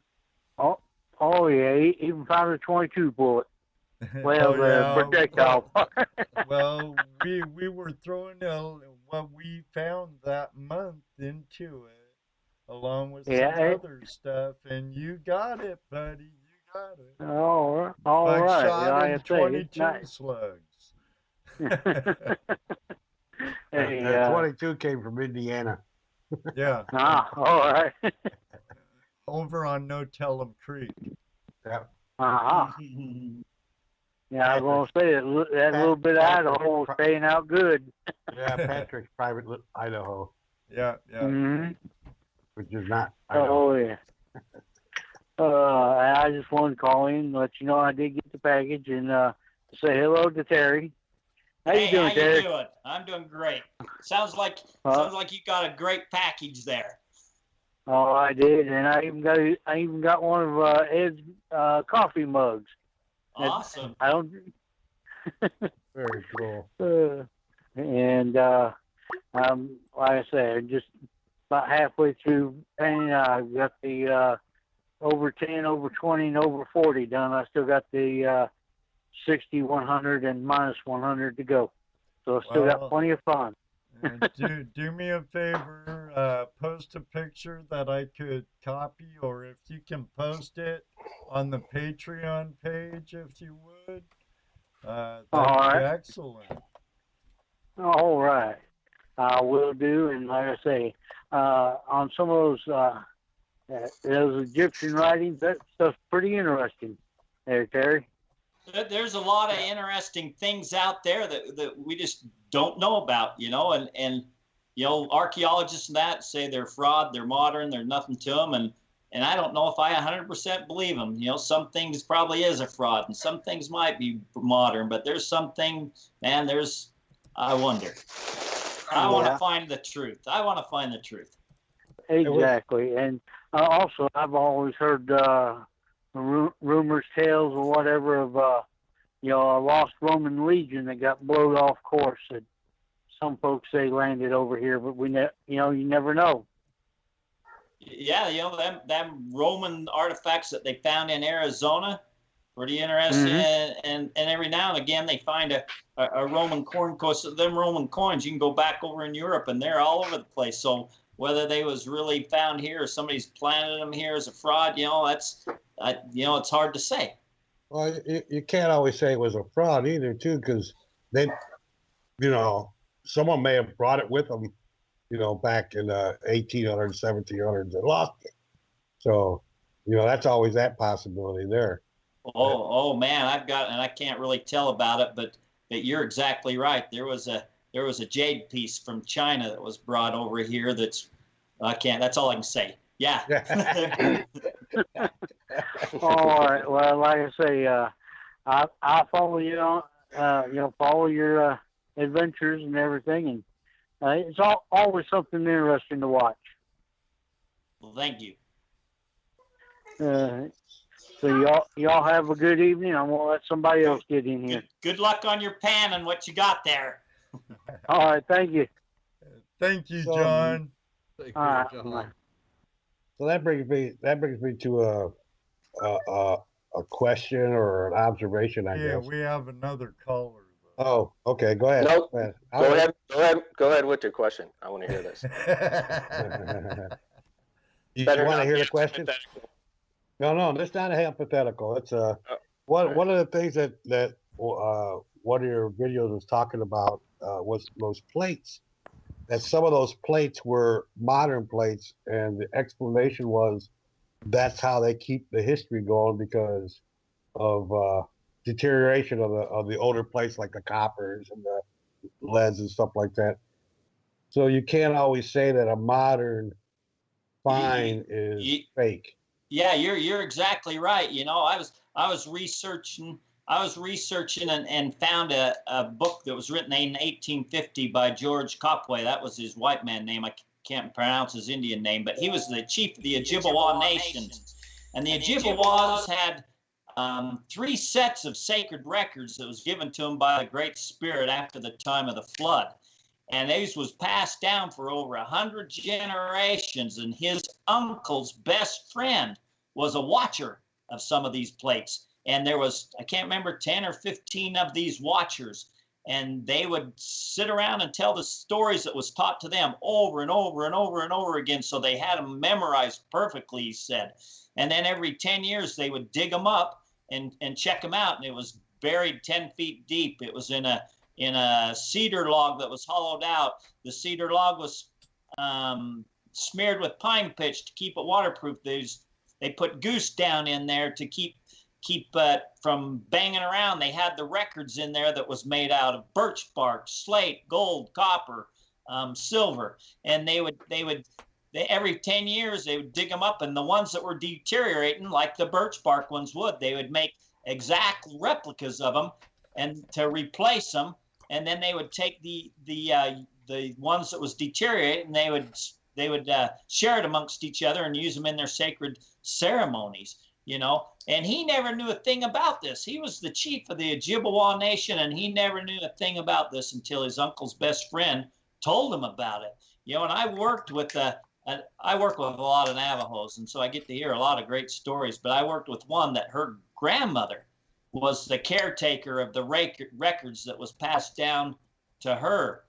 And anyways, they says that on the long walk when they rounded up the Navajos and had them do that long walk to the reservation, they had to trade some of them records off for food to keep from starving to death. But even in their own clan, they don't tell the other clan. They keep it strictly in the family, and it passed down. The right passes down from the grandmother to the youngest granddaughter. Well, this girl that I was working with, she was the youngest granddaughter, and the medicine woman rights was being passed down to her. So when she was 5, she was supposed to go to school. They gathered all up the kids and took them to a boarding house to go to school. Well, her grandmother came and kidnapped her and took her back up into the mountains on the reservation, and she didn't get to go to school till she was 8 years old because her grandmother was teaching her these medicine woman ways. But one of the things that they had, and that this lady that I knew worked with, she had these ancient records, and they're now in in her possession, and she's in charge of them. Yeah, and I guess that was one of the problems they had with Brewer's find was that some of those plates were modern. They were too cleanly cut. They were done with modern tools. So I guess that was part of his problem, right? Well, he had people stealing them from him. And he felt, you know, if you read this guy's journal, right. He's thinking that you know, God's chastising him for thinking he's going to make gain off of this thing, and they're sacred, and he's you know, worried that God's going to punish him for trying to sell them and make money, and he lost a few of them, and some bad things happened to him. You know, his son ended up getting killed or dying. You know, they ruled it suicide, but what happened was he took his boy in that day, showed him the giants, showed him everything, because they was calling him a fraud, and he wanted his boy to know he wasn't a fraud. So he took his boy in, and it was the happiest time, you know, he says, that they had together. And that night his boy went out to a dance, and he never came home. And 3 days later, they found him in his car up in the mountains, and there was a hose stuffed in the muffler up into the car window, and he was dead, and they ruled it suicide. So he did not believe in that, because he'd been captured, tortured, all kinds of things happened to him. You know, he couldn't believe that right after, you know, he shows his boy this, you know, his boy ends up dead, you know. And so, you know, when he got the car back, he took that same hose, and he got some rabbits and put them in the car, and he put the hose in, and the muffler got so hot it melted off the hose out of the muffler, so that it wasn't there before it did any harm to the rabbits. When that happened, man, he denied the whole thing existed, the whole thing. But before that, he was making up his own to kind of show around, just to see if because people was stealing these from him. So that's why they didn't believe him, because of the ones that he was showing were too new, were they just obvious ones that he made to show. Well, I don't know if anybody. I don't know if they really did any tests on them. I did. I did a test on one, and it was modern. I did some tests on the other. In fact, it turned out to be. I did a X-ray spectrograph on it. It turned out to be exactly the same make as a rifle cartridge, you know, and it was small like that, the brass. And so, but some others I had tested, you know, it did not test. They can't tell you how old it is. They can just say, yeah, this is the same modern makeup as what we make, you know, stuff today, you know. Right. So I had some copper ones, spectral analysis done on them, and they were, you know, they weren't a modern mix, you know. So. Okay. Yeah, you know, when I first saw. Did you guys hear that spectro analysis? I heard that. Yes. Did I say it wrong? We forgot you were there, Josh. Yeah. Them units are great, but they're pricey, man. They're like 30, 40 grand for a handheld unit to take out with you, but they'll tell you what's in that metal, everything, you know, it'll tell you exactly what's all the metals that are in that specimen you got. Be darn. Well, Terry, you are certainly full of a lot of knowledge, man. And I'm afraid to ask you another question. I don't know why you're afraid. And all the knowledge I got, you know, I've done a lot of research on certain things, but all my knowledge I've got from other people, and I just, you know, all the credit goes to all the great people I've met over the years, you know. Amazing. Well, I'll have my archaeologist call your archaeologist, and we'll get together. Okay. Well, I wanted to call in and say I haven't heard of you, Terry, before today. I went to Ed's page and read up on who his guest was, and then I looked at your page, and you're quite popular, and you have a lot of cool shit. So I have a lot of catching up to do with you. You're just trying to give me a fat head. To be honest, Terry, it looks like you're kind of sitting in a bathroom right now. Are you on the toilet? You know what? Yeah, I am. I got that nugget brain Rocky Mountain Trout. No, I'm working out of town, and I I got an apartment here, and I don't have any furniture, just this blow-up bed. So I'm kind of leaning down on this bed, this blow-up bed. Whatever works, man. It's a long show. You have to be comfy. Well, all right. Cheers, y'all. You're not gonna ask him a question? Ask a question. I told you, Ed, I was afraid to ask him any questions. Ask. Don't be a skier. I don't have any. I have to watch more of his channel and catch up before I can. I mean, that one guy in the chat room was asking some really good questions. I enjoyed that. Yes, he was. And you answered them all pretty well. So, Man, I'm glad to hear that because usually I'm pretty scatterbrained. Not at all, man. Not at all. So let me ask you, Ed and Dano and Jesse. You see that little guy? Look what I wrote on my pen. LPBPA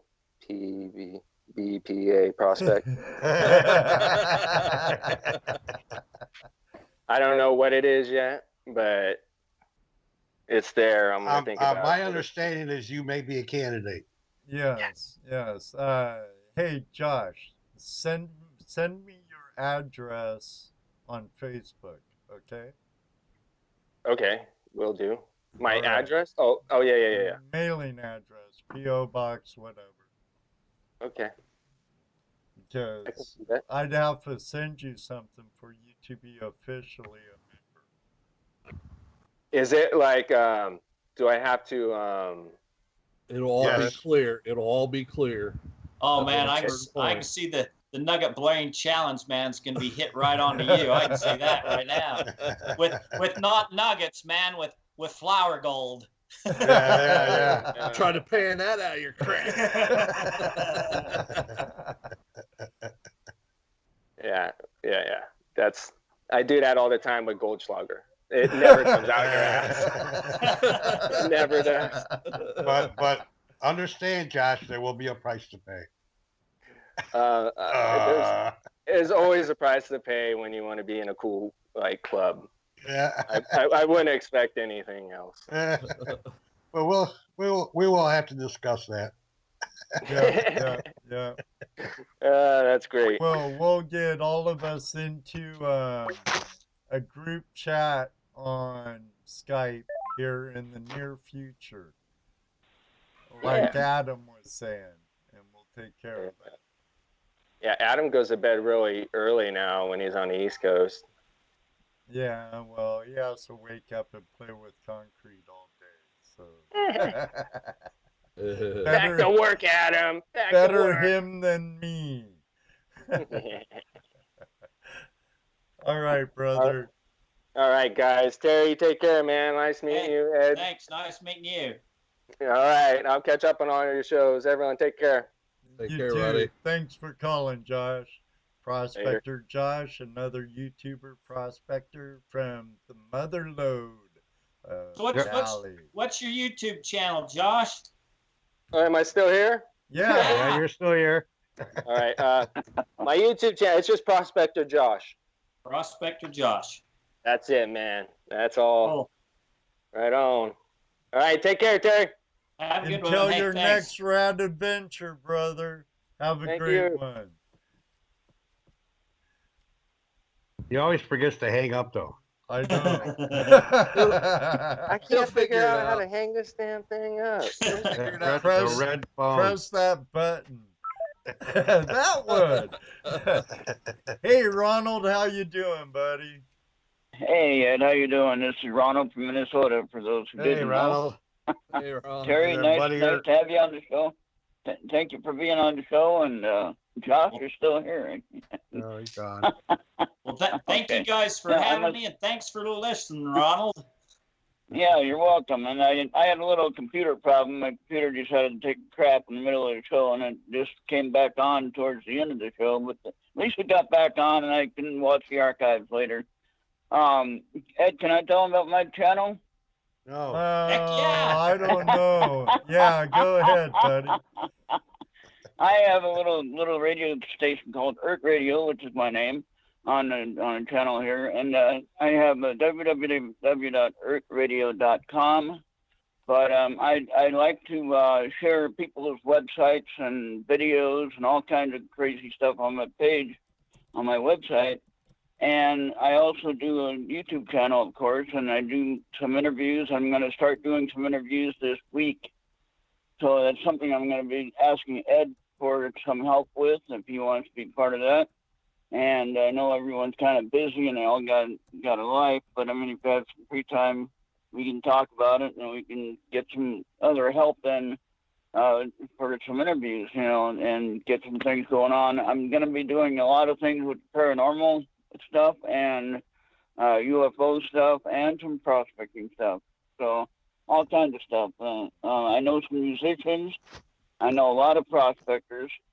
And I know a lot of people that are involved in the paranormal world. So I got a kind of handful of different people that I can talk to and get some things going here. And my main goal for my channel and my interviews is to expand the awareness of whatever it is we're talking about, and whether it be about prospecting, whether it be about paranormal activity, you know, whatever we want to get out there to get people involved with and knowing.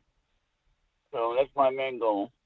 So you, even more than that, Ronald, and you need to do what you're doing. You need to interview people, because I have known so many people with so many great stories that I wished I'd have recorded their interviews. I wished I'd have recorded their stories, because they're no longer with us. And them stories, that history is lost, you know, and that's part of my goal, is just to interview as many people as I can with the great stories before that's lost, you know, because, it's being lost. Yeah, if we can all kind of work together and kind of work together and get these conversations going. I mean, you know, we don't know who we're going to reach. We don't know who we're going to talk to. And we don't know how many people are going to listen. With the internet nowadays, it's so easy.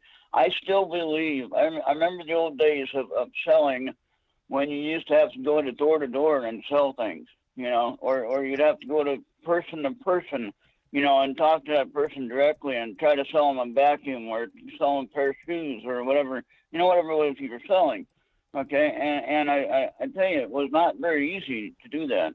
The internet today has made it so much easier to communicate if we only use the tool to get the word out there. And if we do it honestly, we get an honest, you know, story out there. We connect with, you know, good people like we have in the prospecting world, and in my paranormal world, everyone I've met so far has been 100%, you know, golden, as I would say. And so, you know, I want to be able to share their story, and I want to be able to connect with good people and help get that story out there. And I don't care if we repeat it or tell the same story. Right. And there's a lot of stories out there that, you know, I have a lot of stories that people do not want put out there, but they've agreed to give me their stories, you know, for when they pass away or something, so that their story isn't lost. But as of right now, they don't want people knowing, you know. And so I can understand that too, and we have to be respectful with that. But if there are those that want to share about their experience, I'm more than happy to help them get it shared, you know, and awesome. I'm okay with that. So, and that's what my channel is about. ERTradio.com is my website. And then, of course, if you want to connect with me on YouTube, just send me a subscribe message on my channel, you know, and I'll be more than happy to connect with you. And we'll chat up and we'll figure out what we can do. So that's you saying Earth or ERT? Spell that. ERT, E-R-R-T Radio. E-R-R-T Radio. Stands for, my original name that I had on Spreaker was Epic Reality Radio Tour, but Mixler, I'm on Mixler now, that didn't like that name, so I had to cut it down to just the first letters of each word. E-R-R-T Radio. And so I used to have some numbers beside it, but I decided to take the numbers off and just use it with just ERT Radio. Well, awesome, and, man. I like what you're doing, preserving the history, because, you know, when these people pass away, you know, that history is gone. It's gone. If Yeah, so I nobody's think, saving it. This week I'm going to be starting some interviews. It might be with some of my paranormal friends from. I listen to KGRA radio. That's paranormal talk radio, and they have all kinds of people that are very much more versed and very much more educated in this area than I am. You know, I'm just starting out in this, and I really got my interest going on it and stuff again. And I wanted to connect the prospecting world with the paranormal world, because I think there's a connection there. I'm not sure where, I'm not sure how, but I think somehow they're connected. Okay. Yeah. And so, and then we'll figure it out, and hopefully it'll be a good connection. We'll make it work. Well, there are some hidden and lost treasures that are protected by ghosts. I know there's a story here in Ohio about some small town, and I can't remember the story right off the hand, but it's the gold that was buried by the Indians is being protected by Indian ghosts. So that's nearby. Some of that you have to be respectful of what that wish is. I mean, obviously you don't want to go stomping around someone's private, personal, burial ground or something like that you don't want to disturb, and just to get gold. I mean, that's disrespectful in my opinion. But if you can learn about the story and survive the hunt and figure out, hey, there was gold there was a situation there really was a story there, and you can follow the history about it, and then that would be something to talk about. If you can actually tell truth about, the history of what actually happened, that would be a fun thing to talk about. And I'm not talking about like the Kemp story. I'm talking about the actual history story.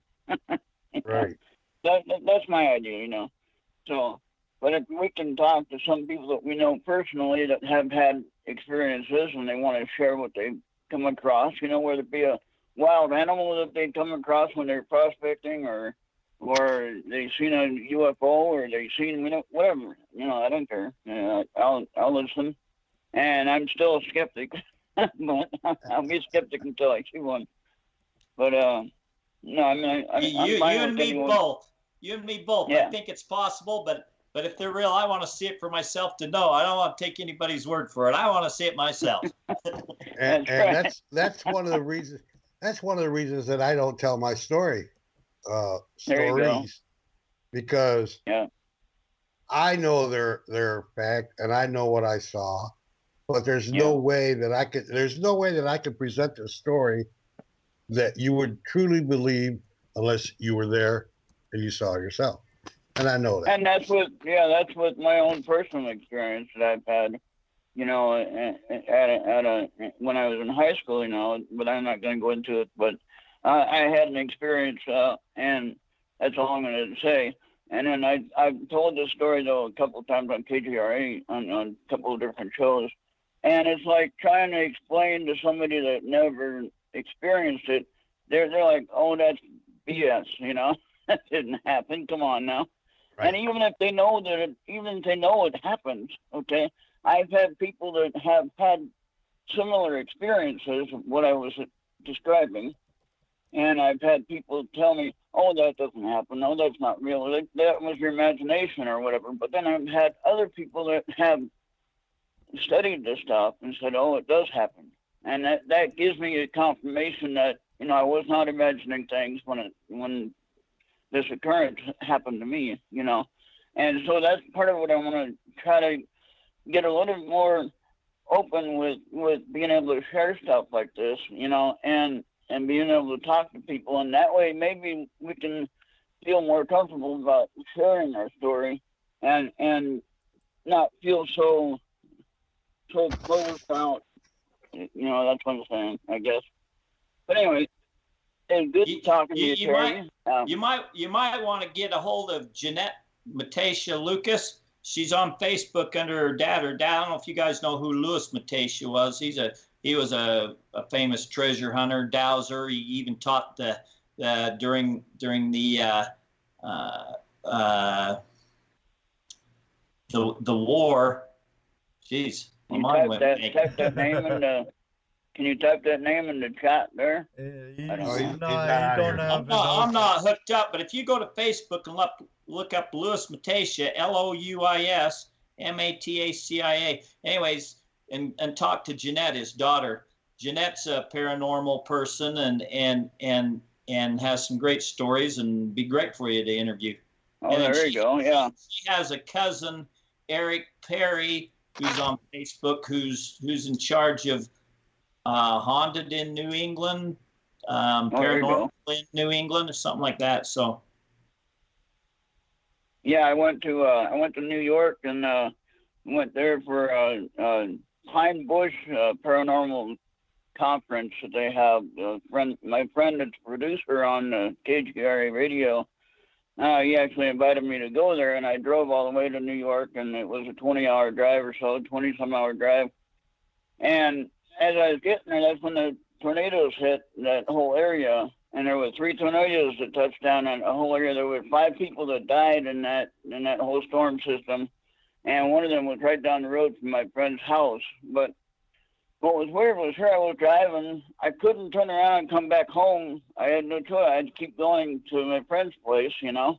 And this place was in destruction from these tornadoes, and I didn't know what to do. And then here's my friend Bill.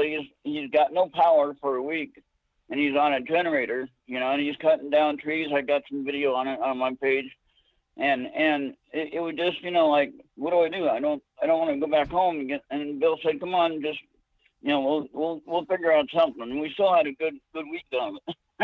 I got to meet some good radio people. Some people have a couple of their own shows. I get to talk to them personally. I get to talk to a couple of the other people that were on the radio, you know, that have their own shows and stuff. And it was pretty amazing just to be able to meet those people, you know, and they're real people. And they're not fake. You don't talk a big story. They're actually telling the truth. What they They're believe. not ghosts. They talk about UFOs. There were 2 people that were from. There were 2 people that were from MUFON, which is the Mutual UFO Network, Right. and got one guy that's a state director in Massachusetts, and one guy is Mark Antonio. He's the astronomer on my page actually, and he's a photo analyst guy for MUFON, for the whole MUFON outfit, which he evaluates, take a picture of it. He tells you whether it's real, what it is, you know, and then you can figure out, you know, what you're looking at, hopefully. And then Eric is a state director in Massachusetts for MUFON. He has cases come to him to investigate, and then he goes out and investigates. Somebody says, oh, well, I got this sighting, I saw a UFO, and then he'll go out and investigate the area where they've seen it, whatever. So that's pretty interesting. I got 2 big people in MUFON that I can talk to and I have connection with, you know. So I'd like to hear your show when you get it started. You know when you're going to start? I'm thinking this week. I'm not sure what day. Maybe Thursday. I'm thinking. Time maybe frame? possibility. What would be a good time for you guys? You're in the East Coast. You're an hour later. It's not for us. It's for you. I'm in the Central. I'm what Central works for time. you? So I'm thinking maybe it'll be an afternoon sometime. It'll be maybe later afternoon. Maybe it might be 4 or 5 o'clock. We'll see. We'll have to see. I'm trying to get done. I want to be done. We can always catch the reruns, right? Oh yeah, but I don't want to cut into any of KGRA's live shows or anything like that. You know, I don't want to be a sore thumb and cause anybody else a headache. You know, Yeah. I know the internet is pretty big. We got shows playing against us right now. Yeah. You just got to do your thing, and That's you got to right. do your thing, and you know, don't not worry about that. Yeah, just make sure if anyone wants to subscribe to my channel, just go ahead and subscribe to my channel and hit the bell, and Well, you'll they get notified. can find you by clicking next to your name in chat, Ronald. Oh yeah, So, yeah. Yeah, that's right. Thank you for letting me share that, Ed. I appreciate that. And thanks for the show tonight. I appreciate that, even with the technical issues, but at least I was able to get back and call in. Yeah. So, Thanks for you. calling in, Ronald. Ronald. Thanks. Thank you, Terry, and thank you, Jess, and thank you, Dano, and we'll see you guys later. All right. All right. Take See you care, next Later, week. buddy. Bye. Yeah, I don't know how true it is for MUFON and these stories there, but they have a lot of people that contact them and tell them things because they're a big private organization. But I had a reliable source tell me that the government has infiltrated MUFON, and so they get the word, and the black coats get there and snag everything up before MUFON gets up there. Now, if that's true or not, I don't know. They infiltrate us. Hey, I've had my phone and computer bugged, tapped. Man, it was doing some wild things there for a while, especially when Professor Jones was doing the thing with 9/11, and we had on we got a forum called the Ancient Lost Treasures. It was ran by White Eagle, and he's passed away. So because of that, it's kind of died down, but all the information is still there. But the scholars for 9/11 Truth used our forum. It's hidden in our forum. You can't get there unless you're invited by a scholar, but they used our forum for discussing all this stuff for 9/11, and because of that and some other things, my phone was tapped, my computer was tapped, everything. So Hey, Hook, I'm hearing an echo, buddy, and it's from your end. Okay, let me see. I'll try to. I don't know what it would be. I always try to turn everything down. Is that better? Yeah, that's better, but can I have you wait just a second before you ask? Oh, yeah, yeah. I'm still hearing it. I need to do another commercial break, and we'll get back with your question and what Terry was talking about. Right. But, I'm still hearing a wicked echo from your end, and I know. Okay, I don't know what it would be. I got everything down, but I'll go to the other room, but I'll wait. I'm here. All right, sorry, Hook. I know it always It's all happens good. when you call, but we'll get it. No worries, brother. All We'll right. be right back after this quick audio bite from our friends at iPan for Gold. Hey, this is Michael from iPanForGold.com. I love to receive emails and photos of the gold my friends recover from our pay dirt, and they're not too shy to tell me about it either. Just check out some of the reviews, photos, and even videos that they have posted on our Facebook page. In fact, here are some of my not-so-shy friends now.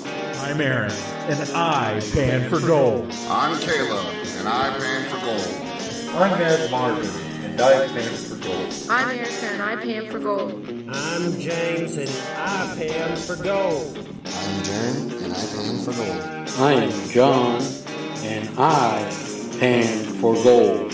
I'm Mark, and I pan for gold. I'm Tony, and I pan for gold. This is Rob from Nashville, and I pan for gold. Be sure and check our Facebook page and website for the latest offers, blog articles, and videos. What's in your pan? I hope it's pay dirt from iPanForGold.com. All right, everybody, this portion of the show is brought to you by our friend MDV over at iPan for Gold. If you're new to the show, we have Terry Carter on, talking about all kinds of stuff. You'll have to go back to the beginning later and take a listen. We have Hook of Hookmeister Prospecting and Outdoors on the phone with us right now.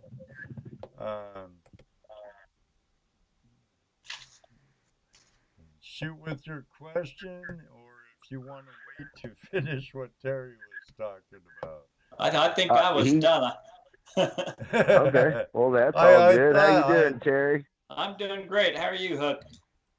Oh, I'm not doing too bad. I've seen a few of your videos, which is pretty interesting. But I had a question about Jesse James, Billy the Kid, their loot.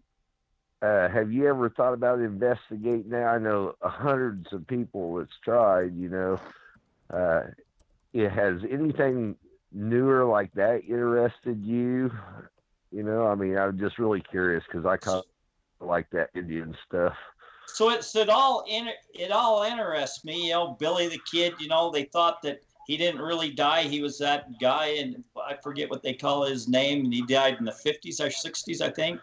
But Jesse James, I interviewed a guy about Jesse James where, you know, he claims that possibly these mystery glyphs that I've been tracking down across the western United States is part of Jesse James and the KGC and all that. And interviewed another guy where Jesse James was there in California. What's the town? I can't think of the town, but anyways, his uncle Drury was there, and Jesse James and his brother went there, and I talked to another guy that they bought a building. Their family bought a building from the James, you know, Jesse James way back then. They still got the receipt of it. So Jesse James was in California. You know, I don't think that he passed away, but I haven't researched it enough. I don't think that he died, you know, by who was it, Ford or Dillon or anyways, I think he lived on, but a lot of people say no, the DNA evidence proves it, that he did, but then other people say no, they're using the wrong DNA people to do the DNA on. So, but definitely, right. You know, the Knights of the Golden Circle, Jesse James is interesting, and it's all across. It's not just back there in your area, it's also here in the West, Jesse James. Right. I was just curious because that's something that's always in. I know the areas that you've been doing a lot of search through the Midwest and West.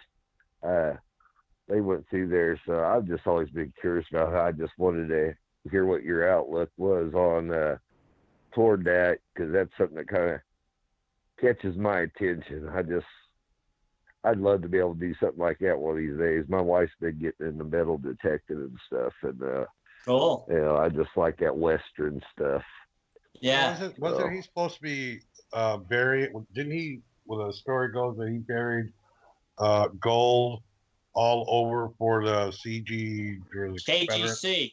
Yeah. The Knights of the Golden Circle. So that the South could rise again, you know. But then what happened was the Spanish-American War happened and kind of united the United States, so that you didn't have this animosity between the North and the South anymore, and it kind of foiled all their plans.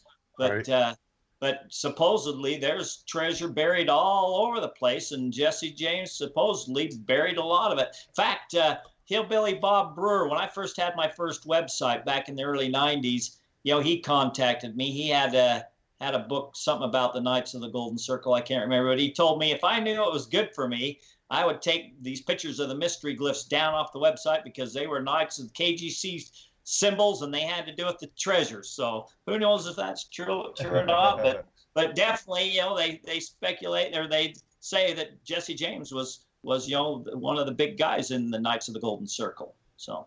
Well, that's when you was talking about that a while ago. That's what made me think about that question. That's why I've been waiting patiently to call in and ask, because I've read a lot of stuff about him, and that's one of my big curiosities toward treasure hunting, other than just gold prospecting. So supposedly there's a lot of stuff buried in it. It's not just from robberies, from outlaws. You know, it was stashes buried to help the South rise again. You know, so they was burying a lot of treasure to fund another civil war. So you're not talking just a little bit of treasure here and there. If this story is real, you're talking a massive amount of treasure.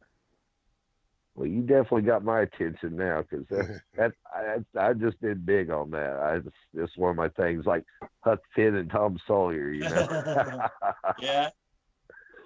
But yeah, I had to ask that question. You know, you started talking about that, and a few things I've watched and a couple books I've read. I don't read a whole lot of them kind of books, but there's a few of them that's caught my attention over the years. And when it comes to them guys, I like reading about it, and you just talk about that. So I figured I'd call in and ask, because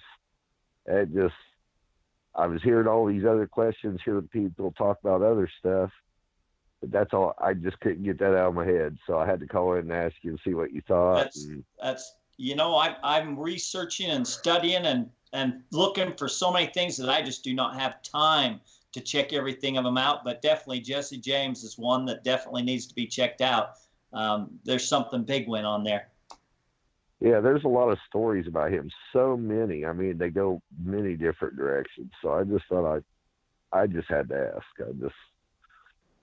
It sounds like you're a little bit into everything, so I definitely had to ask. I am into everything, you know, treasure hunting, archaeology, amateur archaeology, out of place archaeology, you know. But my real passion is treasure hunting. But the other stuff interests me and fascinates me. That I want to know the truth. That's one of those things that you just don't outgrow. Yeah. You know, I mean, as a kid. I mean, I remember. Well, of course, we've all heard of Oak Island. Yeah. Right. But I actually remember the article. Oh, I'm dating myself. Remember the article in Reader's Digest about that, and it was really fascinating. And of course, back then, I also read, you know, Treasure Island and, you know, all the great novels and stuff. And, yeah. You know, and you know, to this day, I mean, wouldn't it, like Ray Russo just said, it would be so cool to find a real treasure. Yeah, it would. I mean, oh yeah. Even if it doesn't even have to be like gold. It could just be something, you know, that somebody buried a long time ago, was hiding it for whatever reason, and you happened to come along and, or maybe you even researched it. You know, your Aunt May, you know, 100 years ago, supposedly buried this what a document or even some heirlooms somewhere in the yard. And nobody knows for sure where. You know, even those little treasure hunts are just so fascinating. There are so many stories out there like that. You know, little things like that. You know, there's hundreds of them all. You just got to get out and talk to the people and find them. But my brother was involved in an interesting one. His best friend was his dad was friend of this old guy that was from overseas. I don't know what country. Well, it turned out this guy was part of a royal family, but he came over to the United States to live when he was a younger kid and stayed here, you know. Well, when he passed away, the family contacted, you know, my brother's friend's dad contacted him and said, you know, he's got a lot of things and the family would like to have it, you know, can you round all that stuff up and send it back to the family? And so they went. He had two old houses, and they went in and in the bedroom, underneath the carpet, the guy had taken the floorboards and sawed them in between the joists and put tin backing on them, and all the floor joists had guns stuffed in them. And one gun was worth, I think they said $70,000 or something like that. It was given to him by the King of France, and they found two Stradivarius violins. They found in the kitchen cupboard. It had a swinging door on it, and it went down. And behind the sink in the kitchen, or behind the cupboard, you went down. There was a little room there, and it was filled full of stocks and bonds and things like that. And the family told him that there was a bunch of he had a bunch of gold and silver. So they're looking all over for the gold and silver, and they thought they found the blueprints to the house, and they thought they seen in the basement on this blueprint was a hidden vault. So they was all getting ready to do something. They went to lunch. They came back, and somebody stole the blueprints. So they start jackhammering the basement walls out looking for this vault. So they called me in with my metal detector, you know, and I'm scanning the walls and that. And I mean, and the family's selling the house, and they got a realtor coming through showing people this, and they're tearing the house apart. You're picking away. You know, so I get a signal with my detector in the wall, you know, and so I told them, I says, we'll just poke a little hole here and see if we can feel and see. Man, before I know it, they got a sawzall out and they're chopping the wall down, you know. It was laughing plaster wall. It turned out to be that they plastered a piece of tin in the wall. Anyways, that was kind of exciting. They never found the gold or the silver, but they found all them guns, the stocks and bonds, the Stradivarius violins, and anyways. Right, because, you know, you imagine like during the Depression, of course, people would hoard all their money, but you had to imagine that some people would take their valuables and hide those too, afraid of them being stolen by, whoever, right? Yeah. Oh yeah. So I can understand where.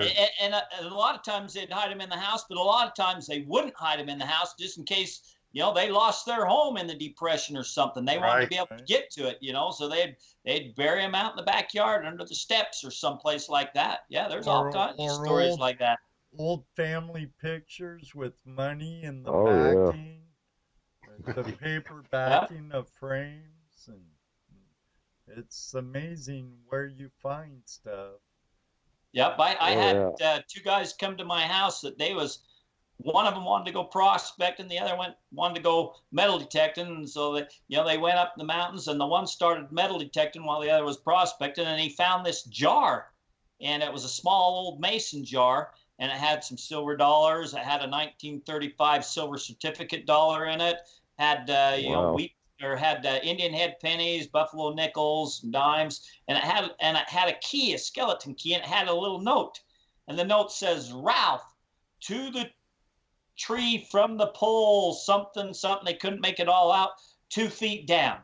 And so, man, they went looking, man, and they found three more jars full of. One was clear full of Indian head pennies. Another one was clear full of nickels. Another one was then there was a can with a slit in it, clear full of Indian head pennies. But that was the majority of it was mostly pennies and nickels. But back in the 30s, pennies and nickels was a lot of money. Yeah. But they felt that there was something bigger, and that key went to something bigger. They never did find that something bigger. That's funny because that's how that's how I separate our change. Pennies, nickels, dimes, and quarters in separate jars. That's funny. Yeah. Well, it was nice talking to everybody. I'm gonna get off here. And thanks for calling in. Oh, no problem. But I had to ask about that. Research that more, because it's more than just stolen loot from banks and stuff like that. This is a big thing. This was the Knights of the Golden Circle, where they hid up vast amounts of treasures to help the South rise again, and to fund a war. There has to be billions of dollars worth of treasure, not just a little, stashes here and there. There has to be a lot. So, and I think it's all over the place. Yeah, and I think that story has some credibility to it, because some of it has been found. Yep, some of it has been found, and I have some old newspaper articles from the 1800s talking about the Knights of the Golden Circle. It's not a myth. It was real. Now, whether they hid the treasure or not, that might be a myth. But the Knights of the Golden Circle is a real deal. I've heard of mason jars of silver dollars and stuff being found under the JJ Anchor, like in Kansas, where there was some Knights of the Golden Circle symbolism, and a hook like a JJ. It represented a hook, but they said it was for Jesse James. Yep, and then they found some of them Jesse James initials, the anchor, the JJ, the backwards, one straight and one backward J. They found some of them here in Utah. It's just crazy stuff. It'd be nice to come across some real proof of it, and just a buku bunch of proof of it would just be crazy. I'm sure it's been found. I'm sure there's stuff's been found, but because of the laws, you'll never hear about it. Not ever, man. Yep. As soon as you tell one person, it's no longer a secret. Unless you're good, trusted friends with the person that found it, you'll never know, Yep. I've had the privilege of knowing somebody who found something. 400 gold bars, and the smallest one was 12 pounds. It wasn't. They weren't pure gold. They was only like 40% gold, and they had a lot of copper and silver and iron and stuffs in them. Basically, they were just melting nuggets and gold, huh? But they're probably just melting it. It's because I happen to be close friends with somebody. I'd have never known that. Nobody else would have ever known that, and he's passed away now. That's the only reason I'm saying something now. Right. Well, I don't know that I would tell anybody either. That would be something that I'd have to keep to myself and just bring out enough to sustain myself, you know. I know one thing. If I was like that couple that found that tin can of gold eagles or something in California, I wouldn't tell nobody. Oh, no doubt. I wouldn't. You know Uncle Sam has their hand out, and every other insurance company, Lloyd's of London, like, oh, we insured that. And, Oh yeah, look at the fight that Mel Fisher went, to try and keep for his, the Atosha, yeah. and I don't know if many people know this, but Mel Fisher, found some proof that gold on the Atosha came from the Uinta Mountains, and before he passed away, he was up in the Uinta Mountains flying around looking for stuff. I'd believe it. Those Spaniards, they shipped a lot of gold from the Americas, north and south, over to Spain. That's who we really need to get our gold back from. Yeah. when I was down in Alabama for that outing, I saw some of that gold from the Atosha and silver. In fact, I had an opportunity to buy a piece of silver from there, but I didn't have the money, so I didn't. But Tim got the whole piece. All right, cool. Yeah, that's cool. Yeah. That was pretty cool. We had to listen to a whole presentation in order to get a good look at the gold and the silver, though. But it was still fun. I found me something. I'm not sure what it is because it's got all that black rock stuff around it. But when I went to Outer Banks in North Carolina and took my detector, and I found one of them rounds. It looks just like they show, that you see when they find them. That's so I think it's a piece of silver, but I don't know. And I happen to have my grandson with me, so I gave it to my grandson. But I think I found some of that Spanish treasure. It pops up every once in a while after storms and stuff. It gets washed up and exposed.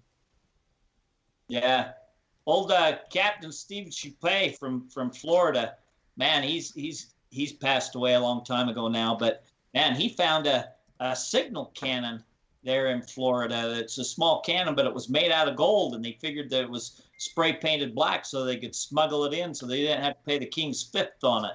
But I've heard that before. That's crazy. Well, guys, I'm going to let other people get a chance to call in before the show goes down. And this is Hook from Hookmeister's Prospecting Outdoors. And Ed, Jesse, Dano, everybody. Mama says hi. Mrs. Hookette, I should say.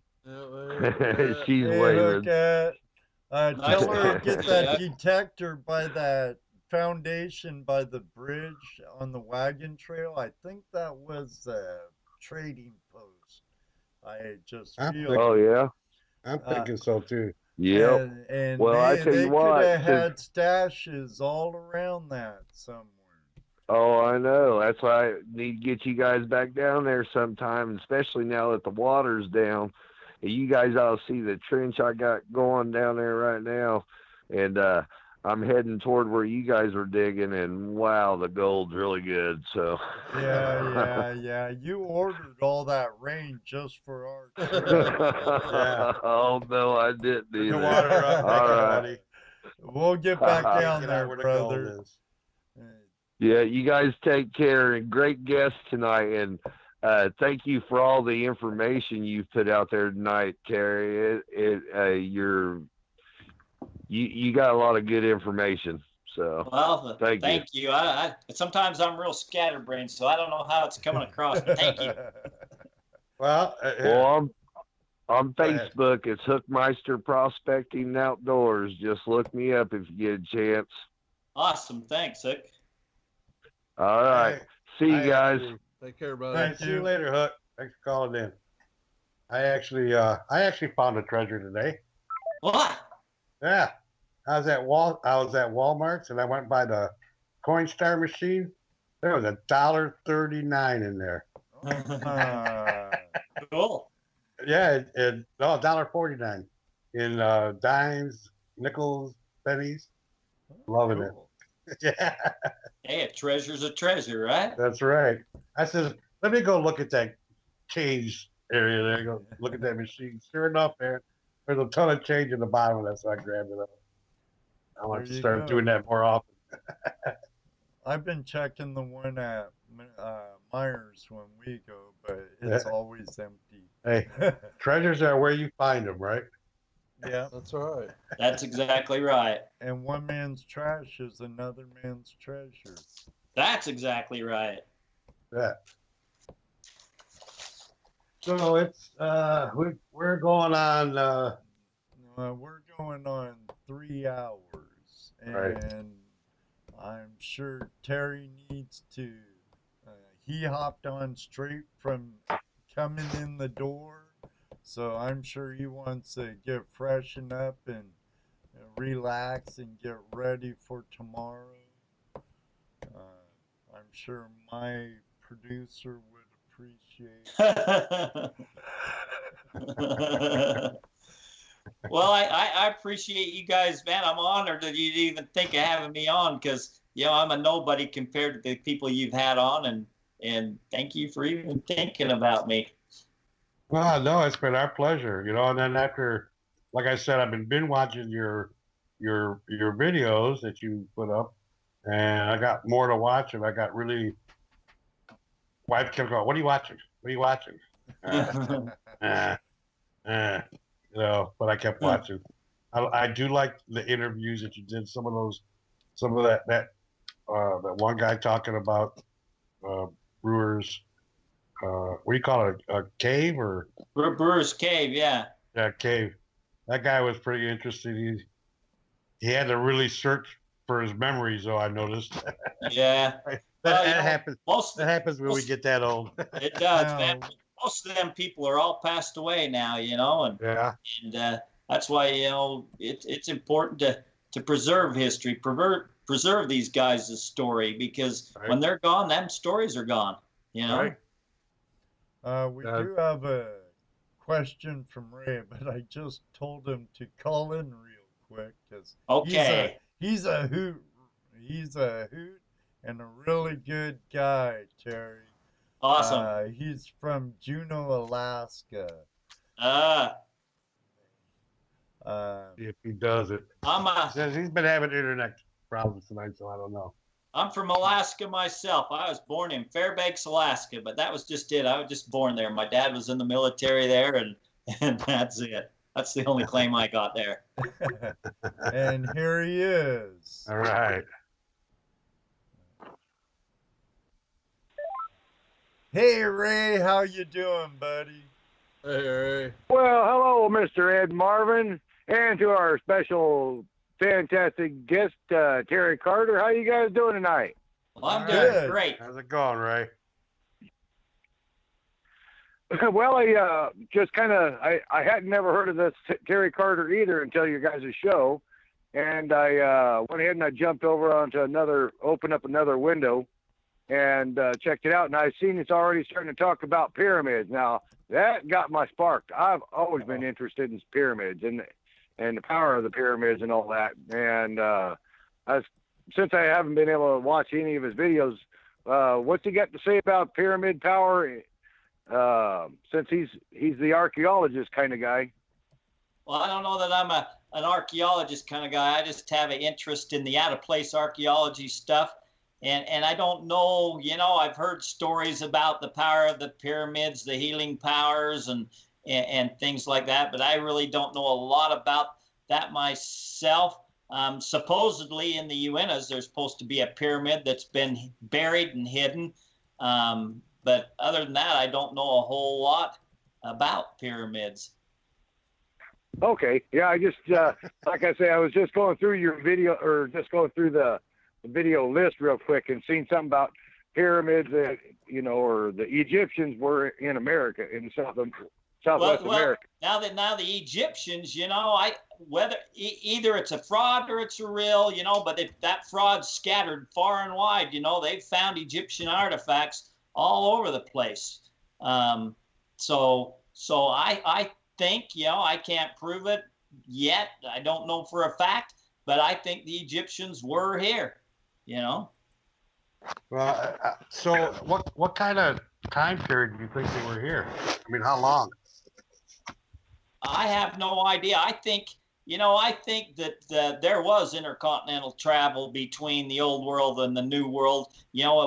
Columbus wasn't the first one here and was the first one brave enough. I think he had a secret map that showed coming over here, and he already knew about it, or I don't think he'd have taken the chance to sell off the end of the world. I think he already knew that this was a trade route.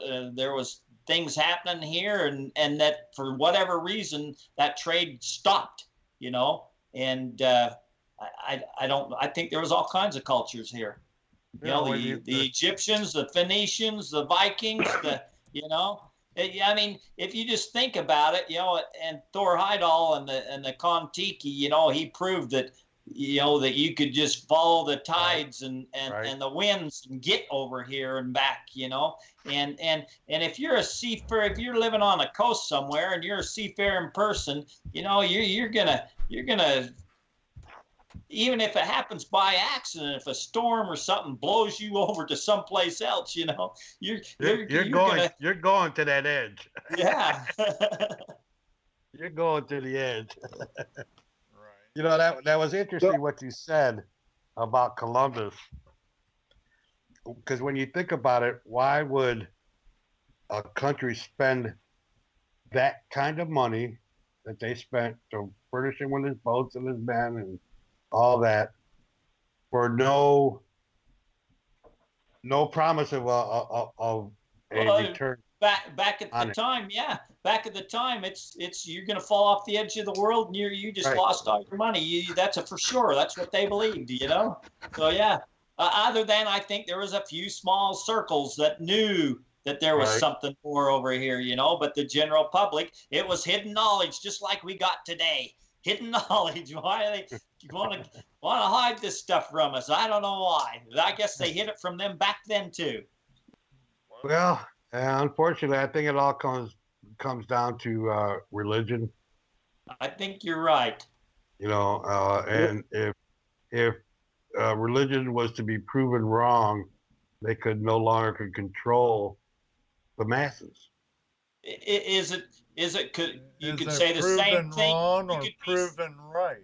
Yeah, or you could say the same thing about UFOs if it's proven that it's UFO and not really. So who knows? Right. I know. So kind of like I posted earlier, I mean, my grandmother was a heck of a rock hound, and she traveled all over the world, with the Air Force, and she loved metal detecting and rock hounding. And somewhere down there in New Mexico, Arizona, I mean, obviously I was really, really tiny, and I only got to see it when I was like 10 years old.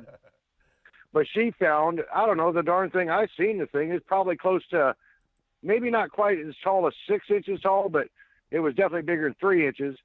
And I swear to God, it looked like a spaceman wearing a space helmet. And really? It was old.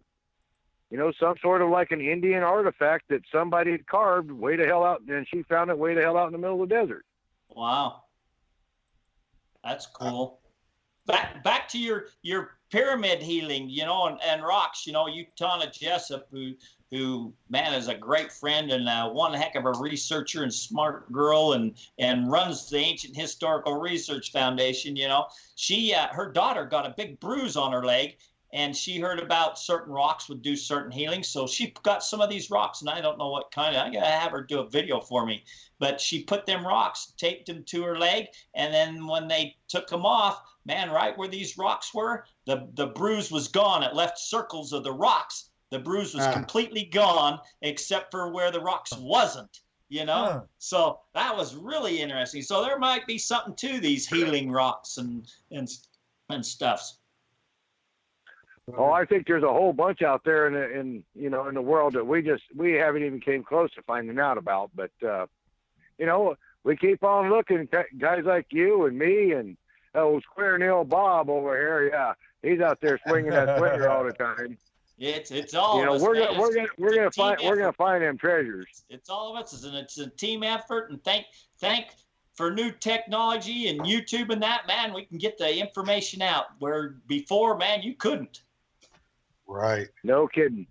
I sure do enjoy the YouTube, and I'll go ahead and hop up the line here. But Ed, El Schwenko, Dano, and everybody else that's in here listening, God bless you all, and have a great night. You All right, too, thanks for Ray. calling in, Ray. Thanks for calling in. All right, bye.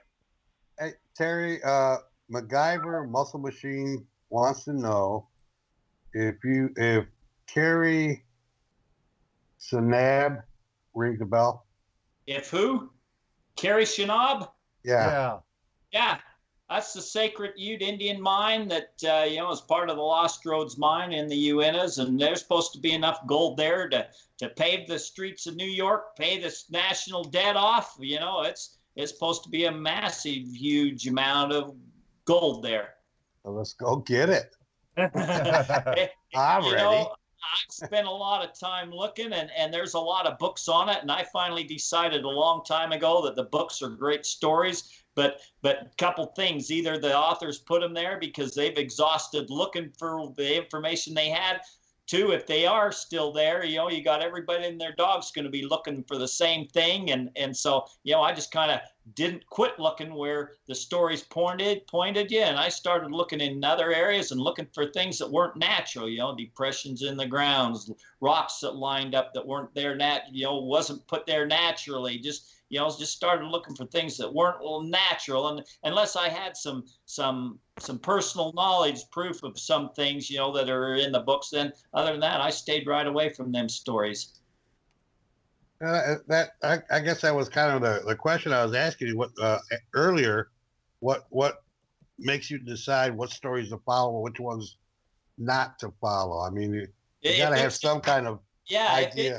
If it's in a book, unless I have personal knowledge, I figure they put it in the book. Either it's been doctored, or they've exhausted all research on it, or it's a fairy tale, or if it's real, everybody and their dog's going to be looking there. So, right. I just kind of stay away from the stories unless I have some personal knowledge that I've gained from other places other than the book. All right. So what about the Finn treasure? The Finn treasure. Did Wayne ask that? I don't think he did. I don't think he did, but I've been looking for it, but I haven't personally researched it. I had a friend, and he's passed away now, but I would go help. I went on a couple, he did all the research, and I just went and helped be eyes with him, and we found some interesting. A lot of your friends have passed away. I had a lot of great old friends, and they've all passed away. Hey, I'm 61, and now it's my turn, so. Youngster. I'm old enough to be your dad, or at least I feel that way. Well, you're not. Trust me. You're not. only 5 years older than him, Jeff. I know, that's why he's not my dad. Yeah. At this age, 5 years makes a difference. Let me tell you. Man, a year makes a difference. Yeah. Yeah. So I've done a little bit of looking, not a lot. I haven't really researched a lot. I've written a couple articles on what we found and what we thought. On our forum, Ancient Lost Treasures. Just look up. I think I titled it "We Found Forrest Finn's Treasure" or something like that. I did a couple of them, but it was fun looking, and I found some where I think some Indian burials were. I found some Indian prayer circles. They were so old that you couldn't even tell that they were circles, but they, you could kind of patch together and see that there was about 12 of them, and they went down clear to the bottom of the mountain, got sand out of the creek, and put in these circles, and it was right below a rock slide, a big, huge rock slide. So I figured there's probably some kind of an Indian burial in that rock slide, but I'm not, into robbing graves other than I want to see if these giants are real. I'm going to look in there. I'm not going to rob it, but I want to look and see if they're real. Other than that, I'm not into digging up graves. Well, now, one of the things that I find that, and no one has really mentioned it of the people that we've talked to. No one's ever really mentioned this. What effect does time have on your stories? You know, not just time, but floods, earthquakes, human destruction. Oh, it's a huge factor. Not only, you know, are the telltale signs by natural causes being erased, but you know, I found a cave. You know, one of these caves I told the beginning where there was the old pioneers writ their names and dates in there with charcoal. You know, when I found the mystery glyphs, there was kind of a half circle with a dot under it, and then another half circle under it, and then a hand and a heart, and you know, and I thought, well, maybe it's talking about. And then that one mound, you know, in that one cave, to get in there was a small ledge you had to walk in. There was a 50-foot drop where you could take this small ledge, and then there was only like a 10-foot drop, and I had to have a rope and get down into it. But in the middle of it was sand, and there was a mound in it. And, you know, years later, it hit me that maybe this mystery glyph is talking about that mound inside that cave.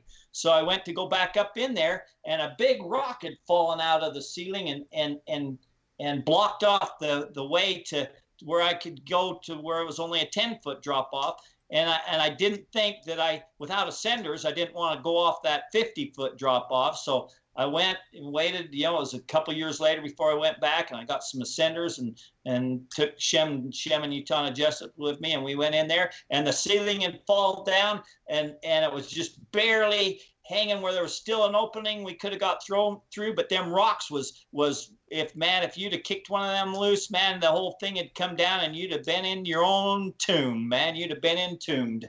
So, you know, that's one instance that I don't dare go into it now, but I'd love to know what's in that mound in that cave, you know? Right. Yeah, so that could probably be the reason that everybody's having a hard time finding these, because everything's been moved, shifted, and even, like I said, even human destruction, you know. Yeah, and just over time, the silt, the dirt, the dust, right. You know. Brewer's Cave, John Brewer, man, he excavated 5 feet of dirt out of the bottom that had filled in that tomb before he started finding stuff, you know, just natural, just things happen naturally, you know, and like you say, the earthquakes sealing things in and things like that. Ray just had an interesting comment. He said, mankind's been here and destroyed countless of times. Yeah. I agree with that. You know, old Ed was just talking about what happened to the Anasazis, you know, right. They don't really know what happened to them, you know, were they destroyed? Did they just all pick up and move, or did aliens come and get them? What happened to them, you know? Or they don't know. Did giants eat them? Or did giants eat them? Yeah, they don't know. Yeah, because some of the giants supposedly were supposed to be cannibalistic, right? That's what they say, yep. Yep. That's super.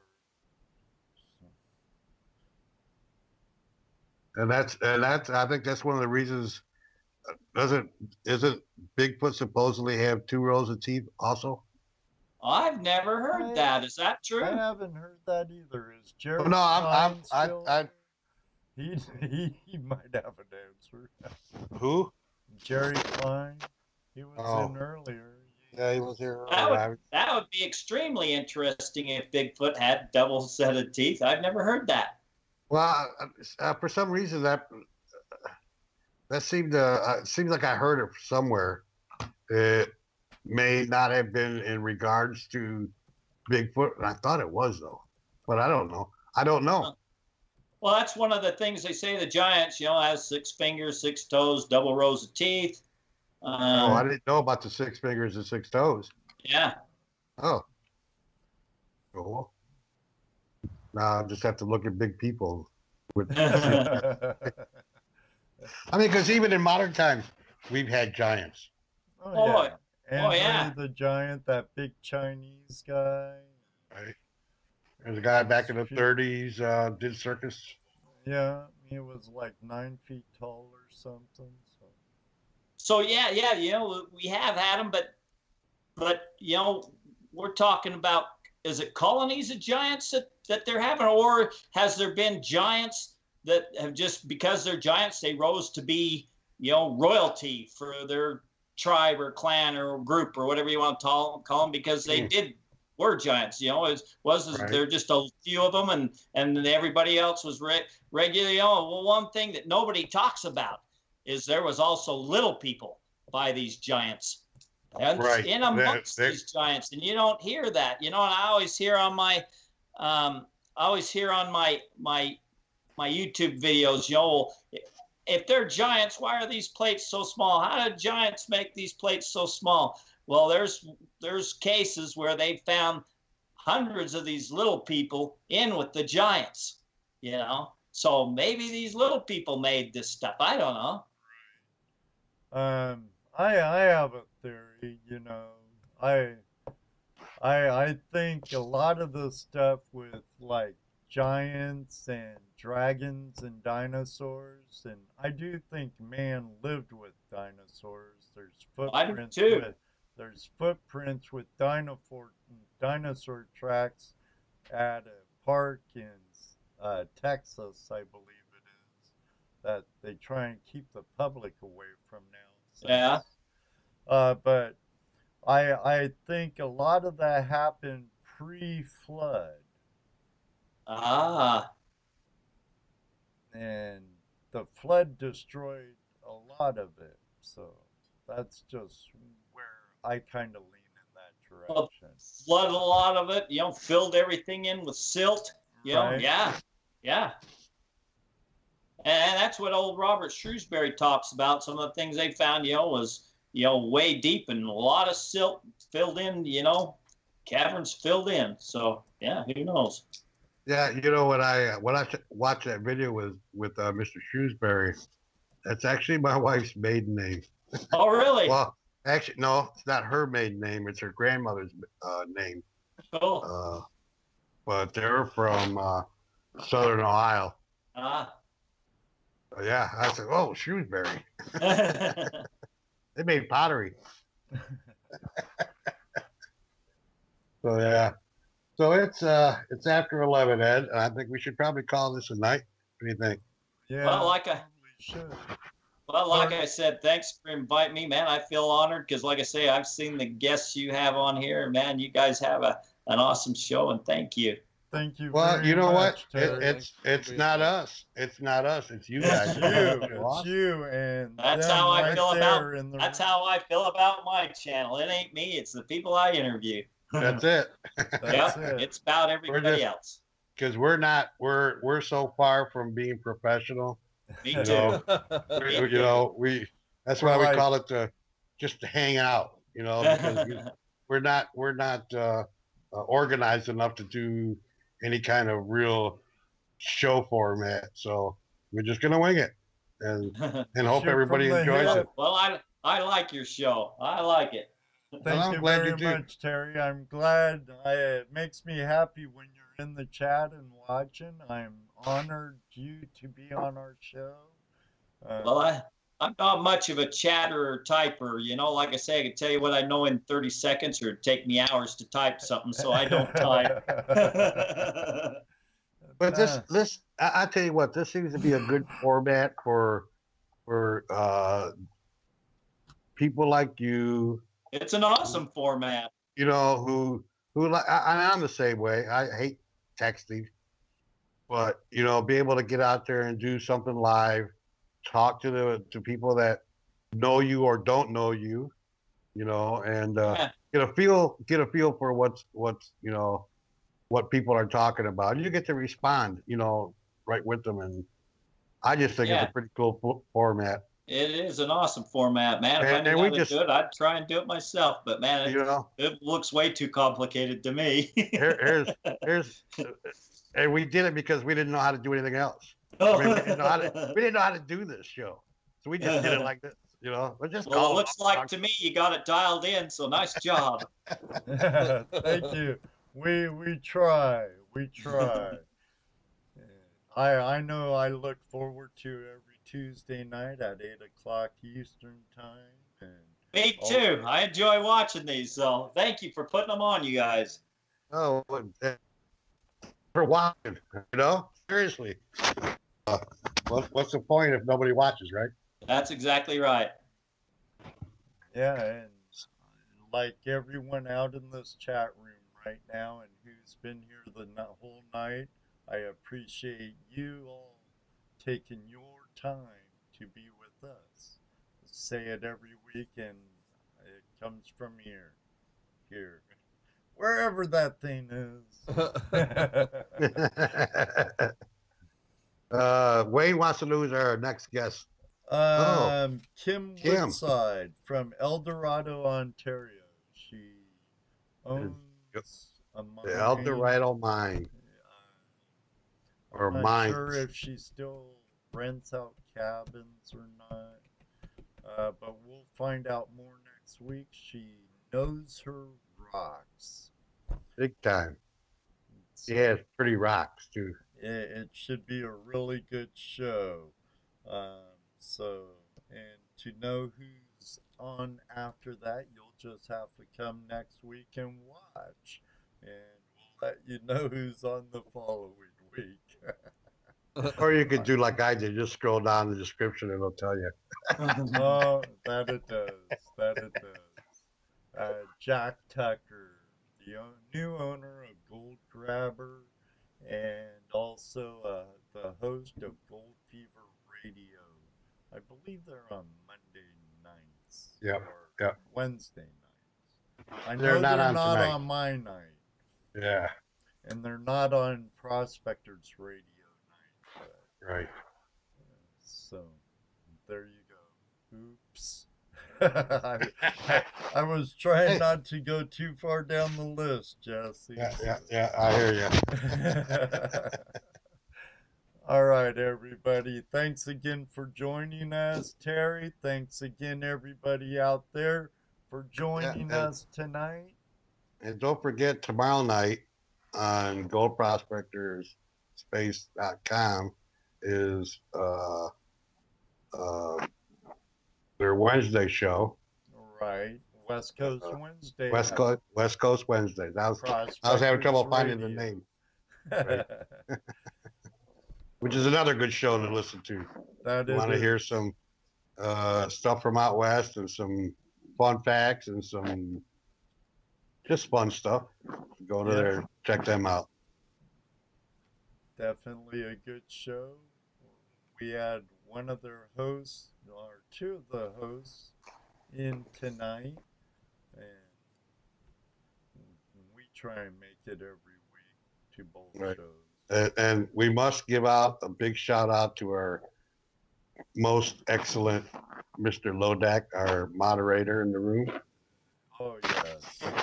The world famous Mr. Lodak. He keeps our trolls down. So, gotta have him. He's like the sheriff in town. That's right. That's right. Thank you very much, Ron.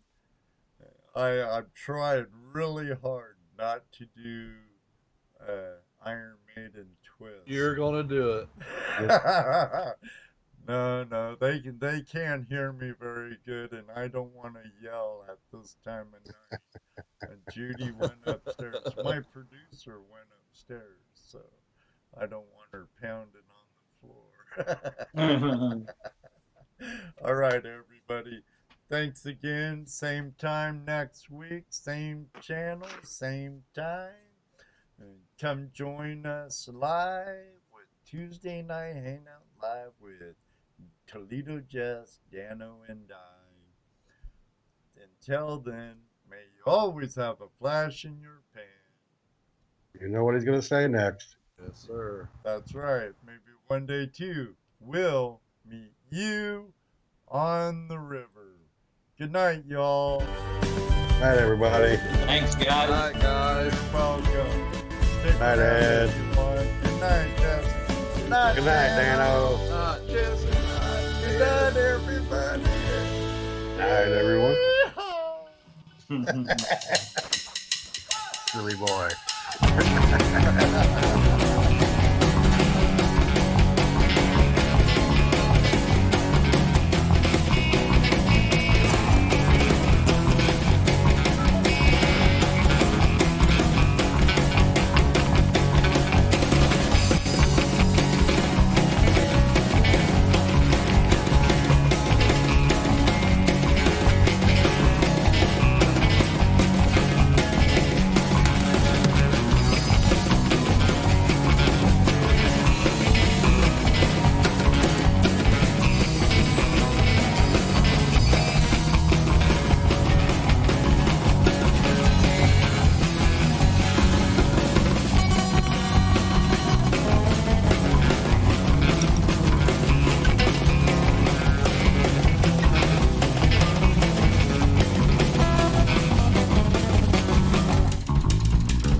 Losing